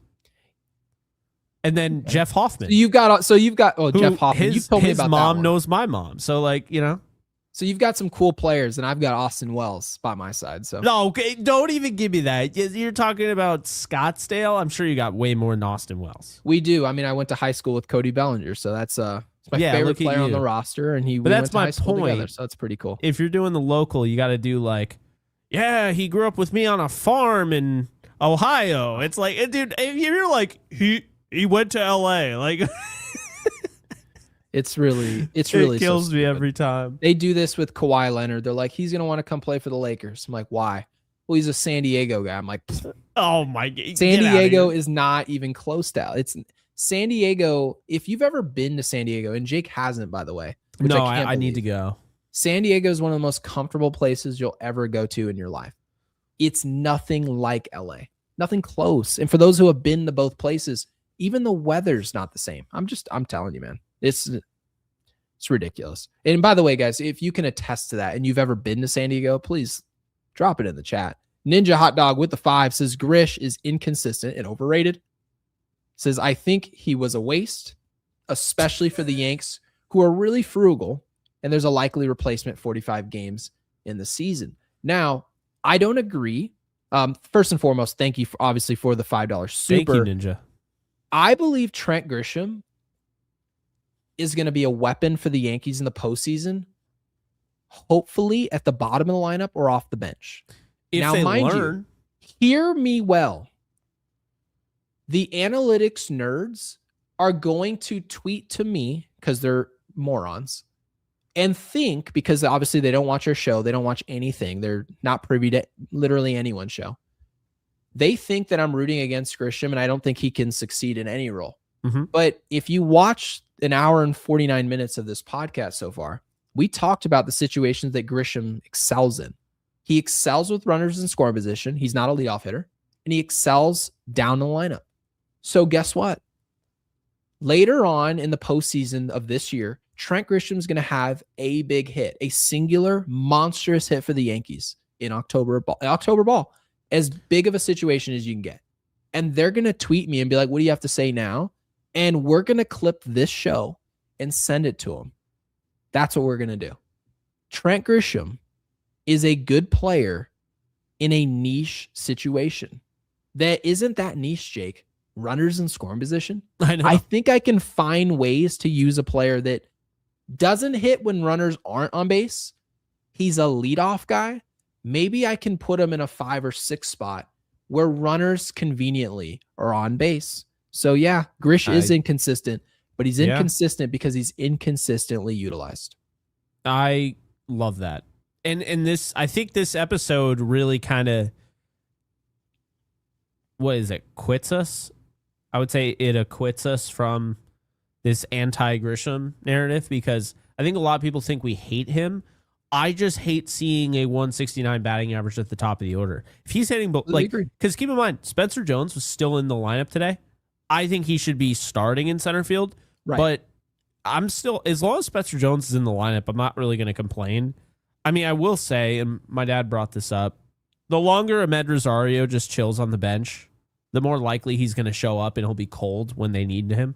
So I think Boone needs to do a better job of balancing that. I think he does a terrible job balancing that. To your dad's point, he's right. That's a tougher job than what people give it credit for. Because there were people today who were like, why David Bednar? Why did he pitch today? But then there's going to be situations where we saw it last time Bednar pitched. He hadn't pitched since Tuesday, then he pitched Saturday, Sunday. And then some said, well, he's rusty. Well, there's a fine line between pitching somebody because you think they should probably, right, sharpen the iron and just get some work in, versus do I rest them? Do I always play the better player? Because Jake, kind of to the point, if you always play the better player, sometimes Rosario might not see the field for a week and a half. It seems pretty counterintuitive that you're going to ask a player to take a tough matchup in September against a lefty when he maybe had 115 at bats. That's a tough job. Yeah. So, I mean, I still think Rosario should be playing at least twice a week.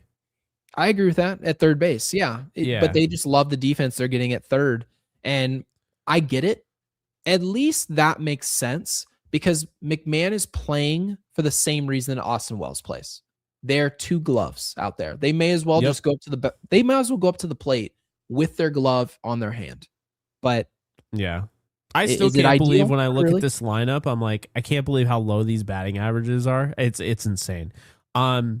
Jersey, how do we score with the 5? I know, right? You just also, what is this profile Avatar picture I'm looking at? Yeah, what does that say? Costanza? George Costanza? Oh my God. I know she didn't expect us to lean in and read that. Yeah, well, the more you know. But Grish sets the table, elevates the pitch count, 2-3 walks, 320 on base percentages, respectable. We need Belly behind Judge for protection, or maybe Rice after Judge. But the thing is, though, Jersey Girl, is that's not where his batting average is, or excuse me, his on base percentage is. He's now at 302. So he's not doing what he's done in the past, and that's been kind of the biggest issue I have. But also, you know, Grisham, he's walked 28 times, which isn't, that's not bad. He struck out 30. I think people act like he doesn't strike out at all. Not saying Jersey Girl is. Yeah, I mean, if you put him down the order like 6th, I think you would maximize his value. And I don't think he would all of a sudden magically be hitting 300, but 230, 240, I wouldn't be surprised if he was. I just don't like this leadoff. I don't like him as a leadoff hitter. I told you last year I didn't like him as a leadoff hitter. Essentially, he's really good until after the 6th inning, and then he doesn't do anything. Well, now, this year, he's not even good. Like, he's not a good leadoff hitter, and the numbers show that, hitting, below, what is it? He's hitting 119 leading off. It's just, no. It shouldn't happen. That is barbaric. Yeah, it's. I mean, you should be fined how as many a manager. Is that in, Jake? 119? Yeah, so. My goodness. That's what I was told anyway. Let's see. Leadoff.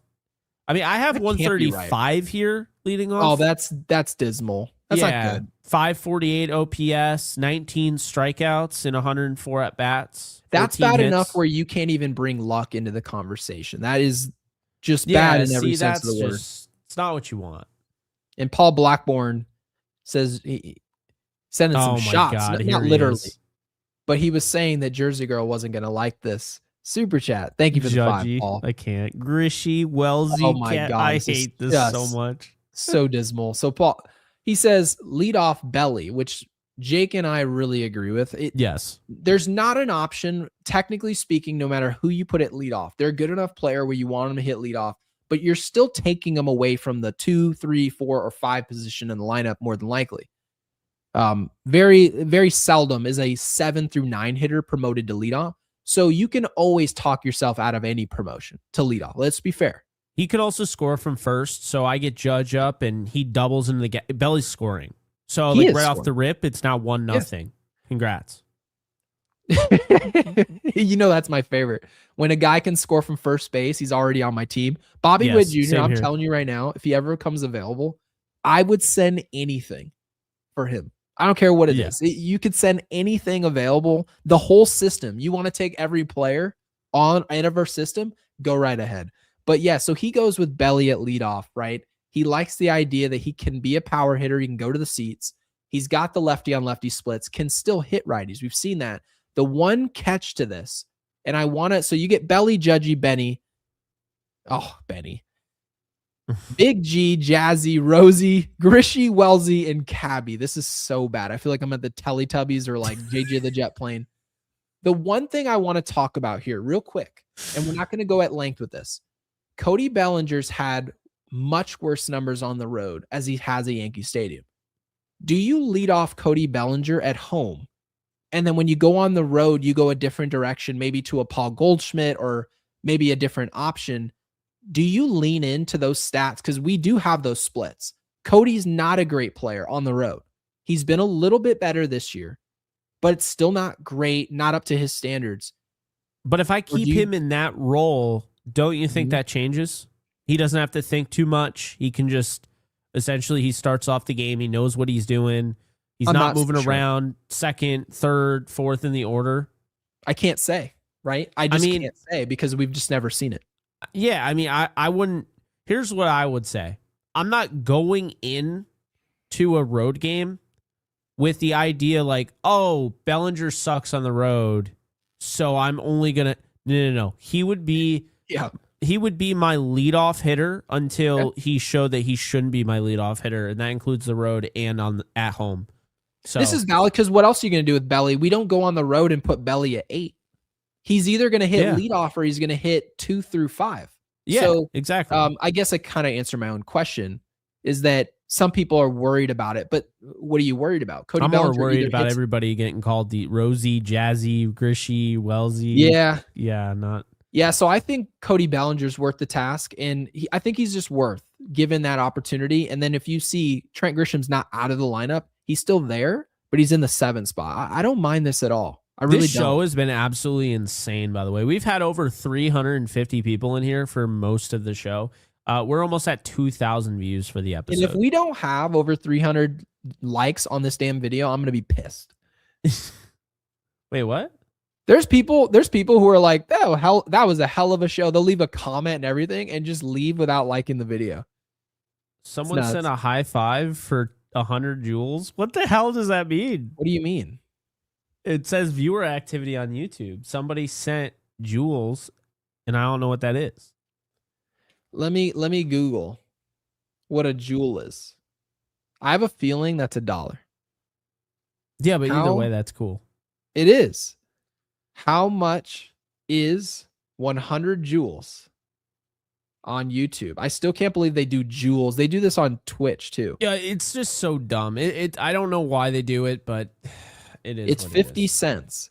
Well, we appreciate it. We appreciate it. Wait, do you remember the super chat that Drake got? Speaking of Drake, he just dropped his album, Iceman, and 2 other albums, by the way. Do you remember when somebody super chatted him when he streamed and he goes, it was like 25 cents or 50 cents. Someone donated him. He's like, oh, thanks so much for the super chat. He's like, oh my God. It goes somebody to a great donated cause. 25 cents to Drake. Drake makes like over 100 million a year and someone donated him. Oh my really God. ridiculous, man. That's funny. Yeah, so looking at this lineup, I do like it. Yeah, I don't really have any rebuttal to it, to be honest with you. And by the way, guys, Big G also still isn't running. So I'm not expecting him to be back until after the trade deadline. Jesus. I'm not saying he won't be. My expectations are that he's going to be gone for a long time. Do you remember, Jake, were you ever in ceramics class in high school by chance? Like, do you ever Don't go that route. you remember when you used to build for those of you who were in ceramics and you've ever had any experience I was ceramics, not in ceramics, but I know where you're going with and this. you're out there just building, right? You're building with clay and you're just molding it with your hands. And what does your teacher always tell you? Make sure you rub out those bubbles. Why? Because when you throw it in the kiln and it's like 1,000 degrees in there, and you're trying to harden that vase or bowl, whatever you're trying to make, or if you're a stoner, you made bongs, right? Oh, Ridiculous. yeah, a lot of bongs I saw. A lot of bongs, right? It feels like Giancarlo Stanton at this point is like just every year he just goes in the kiln and just explodes. It's every year, man. He's hurt every year, and it's such a bummer because we're the biggest Giancarlo Stanton fans. I know. We're practically Stans at this point. I do agree, by the way, to leave Judge at 3. So that's the only remix I would have to that. Okay. I don't really have I will say this. I don't have a problem with Judge at 2, knowing that Ben Rice is my 3-hitter. If Ben Rice didn't exist, Aaron Judge is your 3-hitter. You just can't justify having someone as good as Aaron Judge at 2 if someone that isn't historically great behind him, right? Juan Soto, Judge. Does it matter who's hitting 2 or 3? No. Both players are going to the Hall of Fame. So, Paul, don't have a problem at all with the super chat. And again, thank you for the 2. Says Ascara has more ribbies than Wells and 60 less at bats. That is true. But JC Ascara also is not close to as good of a catcher. So, to be fair to Austin Paul Wells, needs to smile more. His picture is depressing. Let me go back to that picture real quick. We've yet to get. It would be so funny if he switched that picture and used AI and just had it. Oh smiling. my god! Well, I'd be scared. It would look horrifying, honestly. Paul, if you've seen AI with the Of course, I've seen it. Yeah, Paul, if you can get that done, it would speak volumes for this podcast. And Bulls, New York Yankees fan, thank you for the 2. Says, hi, guys. Hope everyone is doing good. We're doing great, man. We podcast for a living. And I feel like this podcast, the Yankees won in a game against the Mets. It's bigger than that. There's so many ways that this team can get better, and they have to get better. And I thought that this podcast was pretty productive. We talked about different things we can do not to worry about our bullpen and maybe why that would be. Why Spencer Jones hasn't maybe earned a spot to start in center field over Grisham, but the fact that Grisham isn't useless. He's just in really a situation that's kind of like a promotion and being at leadoff, when he actually would be much better served in a run-producing role, which actually sounds pretty counterintuitive when he's hitting 169. But if you open up the hood, and the analytics nerds never believed that we would do so, he's actually a pretty good player with runners in scoring position. We talked about that. And obviously we had some good fun talking about Cam Schlitler, who's the king of New York right now on the mound. But Bulls, New York Yankees fan, man, thank you for the 2. And our final super chat, Sir Donald with the 5 says Ben Rice versus lefties is hitting 308, 400, and 692. My goodness. And versus righty, I'm telling you, man, I tweeted, Jake, do you see my tweet where I said Ben Rice is like he's not the perfect comparison, but I called him Freddie Freeman, essentially basically the new Freddie Freeman. And Freddie Freeman, to be fair, was elite with the glove. Elite base runner, elite bat against lefties and righties. And I mean, I didn't need to tell you guys that. You saw what he did against Nestor Cortez in game 1 in 2024. He can hit lefties, and we saw that on a bum ankle. He's just a complete player, first ballot Hall of Famer. Look at these numbers that Donald brings up, man. Yeah, that's just a model of consistency at that point. You know. Oh, and he says, where do you think he ranks among hitters overall in baseball right now? Jake, didn't you call him the second best hitter in the league? Yeah, right now I would say Judge and then Rice. I don't know who's better. I mean, I guess Yordan Alvarez is up there, but Ohtani's not having the best year at the plate. Ohtani's horrible offensively right now. He's not good. Big Dumper is taking a big dump every time he goes up to the plate, so there's that. Yeah, that's a tough nickname when you're not hitting. Oh my God, is it? By the way, completely random, I wanted to bring this up because I was on Savant because I saw his Savant thing and I was going to look up Ben Rice. Guess who's trending on Savant only behind Ohtani right now? What team is he on? The Reds. We actually talked about him the other day. I was like, do you remember this player? No, you will not. You will not guess his name. I won't guess the player. You will not. This is insane. Absolutely. It's a insane. player I don't know. We just talked about him the other day in a trade. And we're like, oh yeah, you know? It was like, I know who I've heard of him. I just don't really know him that well. JJ Bleday. Remember I brought that up the other day? The AJ Puck trade? Yeah, you did talk about him, yeah. Yeah. No one cared to mention he's hitting 345 with 6 home runs and a 1200 OPS. He's hitting 345 in Cincy? Oh. I'll do you one better. Let's take a look at Mr. Savant here. So we're seeing these numbers in the way that we're seeing him because he's not qualified, correct? Yes, but what the absolute... I can't even believe what I'm seeing. So his expected batting average is this dude's John 337, Dowd which is right top in the league. Wow. This dude's literally John Dowd. Look at... Wait a minute, Jake. Wait a minute. Go down. I see a major flaw, according to a lot of people. Major flaw? Keep going down. I don't like the look of this. His whiff rate. Oh my God. Dude, well, what can you about imagine? The whiffs? Could you imagine? Like, and look, we've broken up with Savant as like the Bible. Okay, we use them occasionally still, but could you imagine if you were like, you got all this production from a Yankee, and you're like, this is Red Wedding. You're like, but what about this? And what about this? Appreciate it. Oh my Thank God, you. and his sprint speed isn't high enough. Like, could you imagine like complaining about like this dude? This is beyond what we saw from Ohtani, and we did vicariously live through Savant pages. Yes. This is insane. This is pretty incredible. JJ Bleday, man. And this might actually be an appointment. I might have to go watch this. So JJ Bleday was traded straight up by the A's acquired him in the trade for AJ Puck in 2023. I don't even remember why I brought him up, by the way. No, like, I know we talked about the trade. I think he was traded before the Puck trade. And that's probably why. But yeah, but what's his WOBA? Oh, Jesus. Well, it's right there. His WOBA is 483. Oh, thank God. I was worried. Idiots. Do you know that the Reds signed this guy December 28th for $1.4 million?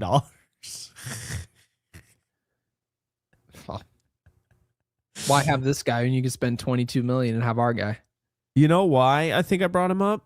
I remember now because he was a top pick, I think, right? Wasn't he like a top prospect? You could have been talking. Yeah, you could have been talking about, because I remember when Guy and everyone, we were trying to 4th overall. We were going through all the draft picks. That's what it was. And that's why we saw him. It's the only logical explanation. And by the way, Paul Blackburn with the 2 is now smiling. That's ridiculous. Every once in a while, AI can do something great for you. Unless obviously you did. Paul Blackburn was just like, I'm going to literally donate to your channel to show you that I changed my Abby. That is a real one right there. We appreciate people are pretty technologically savvy. And Alex says, what's his war? God. Yeah, we still talk about war like it is the end all be all. Yeah. Bleday is 28, by the way. Over 2 at this point. Wow. What's pretty good war? stuff. I have no idea. Savant actually doesn't show war. Shows everything else but war. So okay. By the way, I feel like we've touched on everything. Yes. We don't have voicemails until I believe Saturday, correct? No, Sunday. And we don't have a game until 7:30, I think. So this is going to be a podcast that I think people will get a lot of opportunity to listen to. And maybe we'll put together a clip or two tomorrow. So, there's that. But let's get to the sponsor of the channel and, of course, the podcast. And that is PrizePicks. So, looking at this here, we got the Yankees Mets 7:15. My bad. Carlos Rodon taking on Huascar Brazuban, who's literally like 37 years old. This dude's been pitching since I was born. But anyway, that's neither here nor there. Carlos Rodon, I'm staying away from, Gary. I can't say I'm confident in Rodon in this start. I can say I've seen Rodon pitch against the Mets, and he absolutely shoved. I think Rodon's going to pitch well tomorrow. You heard it here first. You do. I do. What do you think? And I don't just say that because it's easy as a Yankees podcaster. It's like, I think my guy is going to be good. I'm not the first guy who gets in line for Rodon. You know that. Do you like strikeouts for him? I like strikeouts. Which 4.5. I think he's going to get. I believe he's going to get 6, and he's. But you like 4.5. Overall. But I like 4.5 just to play the safe play. Yeah. Yeah. So you're a coward. Okay, got that. I am a coward, but I'm also trying to be a winner. That's fair. Hitters, strikeouts. Well, is Brazoman a lefty? Because why is Rosario in there? Now I'm curious. I still, by the way, I can't. I know it's like we already talked about it, but I still can't believe that Craig Kimbrell is still pitching. Like, that's insane. He might outlive us. Yeah, he might. Okay, so tomorrow, looking at Brazoban, he's a righty, so I'm not expecting Rosario to play. So I don't know why he's there. But anyway, AJ Minter, hitter K's? What? He's a pitcher. What?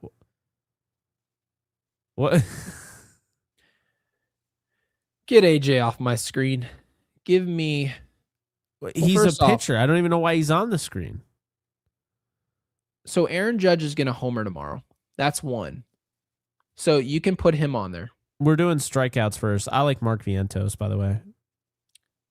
Yeah, he's been pretty. Well, he's actually not striking out a ton lately. I know. I love that. I liked it going into it. Oh, Marcus Semien, absolutely. Yeah, give me. Yep, that was not a good trade. No, that trade was that they've made really worked out. They don't make good trades. Ever. As you guys can see, Jake is not high on the New York Mets. No, they suck. They're horribly run. Their owner thinks, I don't even know what he thinks. I think he's just not good, honestly. I do not. The Mets are horribly run. Horrible. I think their problem is that their GM is they just operate to basically just be a thorn in the Yankees' side, but all they end up doing is screwing themselves. That's what they do. Soto, Clay Holmes. Clay Holmes has worked out. Cody Bell. I was surprised they didn't offer Belly. I was shocked. A $50 million a year deal just for the hell of it. Do we just go for it? Yes. Go for the gold? Yes. Screw it. This is hang on to your hats unloaded. All right. Jake hates going for homers. I don't like it, but I'm just telling you, that's I've a fat got a payout feeling. though. Yeah, but you have to also remember, do you remember how before the series started? I like Ben Rice again, by the way. Yeah, we remember when we talked about the Mets and the Yankees, even though the Mets are significantly worse than us at baseball, they're going to get up for the series. There's nothing more deflating than having the other team's top prospect line a ball off your best pitcher at the time and break his fibula, fractured his fibula. The Mets at this point, in my opinion, they were playing better baseball. There's no more realistic time for them to let go of the rope. I believe tomorrow is as much as they played bad baseball, tomorrow's the day where the Mets let go of the rope. And you're going to see the Boo Birds out, Yankees fans cheering, Aaron Judge running around the bases. Rodon. It's just not a good time for the Mets right now. Unfortunately, dude, Simeon my goodness, strikeout. for 230? Judge home run, Ben Rice, 1.5 hits, runs, RBIs, and we're going to go with Spencer Jones and Trent Grisham. That's all the proof you need that we don't hate Trent Grisham. We're willing to put our hard-earned money. Do you want to do flex play or power play? It's 6. I want to do 140 or 230. I want to do power play. I do too. Hold on a second.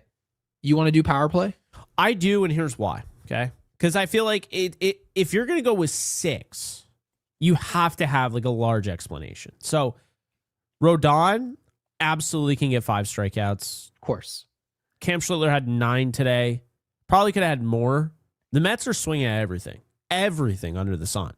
Yep. So, and I told you, I didn't think Cam had his best stuff. So I feel good about this where I'm going to say Rodon does get 5 strikeouts. So I like this one that you put out. Simeon is one of those guys that was swinging at everything under the sun. I think you can strike him out. He struck out at least once for the last 5 games. Aaron Judge is due for a home run. I hate that I said it, but it's true. And he homers in every single Subway Series. I just saw that, by the way. But then Ben Rice, here's the thing. People are going to look at this that don't watch the Yankees. They're going to be like, wait, why would you go with this guy? Like this does not look like a good pickup. Well, here's the deal, okay? He's been banged up, and I think he got fully integrated into it. He was looking much better in the Baltimore series, and then I see the Mets game, and I think he just looks ready to go. So he looks great. Ben Rice can I back. Make a play on Trent Grisham? Can we actually take him off? I'll tell you why. And I didn't just take him off because Guy said to do that. I want to take him off because guess where he's going to be hitting tomorrow? Lead off, because he's going to be they're leading not going to listen to Yankees Unloaded. They're not going to listen to Yankees Unloaded, and I get that. You're not going to listen to 2 jabroni podcasters and just simply make a choice. But I feel like we've actually made a pretty good argument that he doesn't hit as a leadoff player. I take Grisham off that. And if you want to add somebody else, you can. But I think I just roll with Spencer Jones and leave Grisham out of there. Spencer Jones is a streaky hitter. That's one thing that we definitely know. And if he was ever going to put together a game, it's after he just had 2 hits, his first ever multi-hit game. So I feel good about that.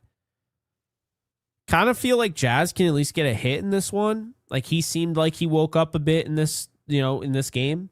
Let's go flex play, by the way. If we're going to put home runs in the mix, I think we should go flex play instead of power play. That's fair. Because it's your saving grace. You can still go for everything. And you're still, like, we could still get $20 if Judge doesn't hit a home run and we hit 4 out of them. Exactly. Do you want to add Jazz or no? I do not. Sorry, I didn't think you did. I kind of want to add Cody, but they're on the road, so it's like I don't want to add Cody. He's been playing great. He's finding ways to make impacts. I'm very impressed on the road as well. But I just, if I'm gonna pull out my wallet for anyone, it's Cody Bellinger at the stadium. So 10 for 100. Yeah, absolutely. That's one dinner over at Five Guys.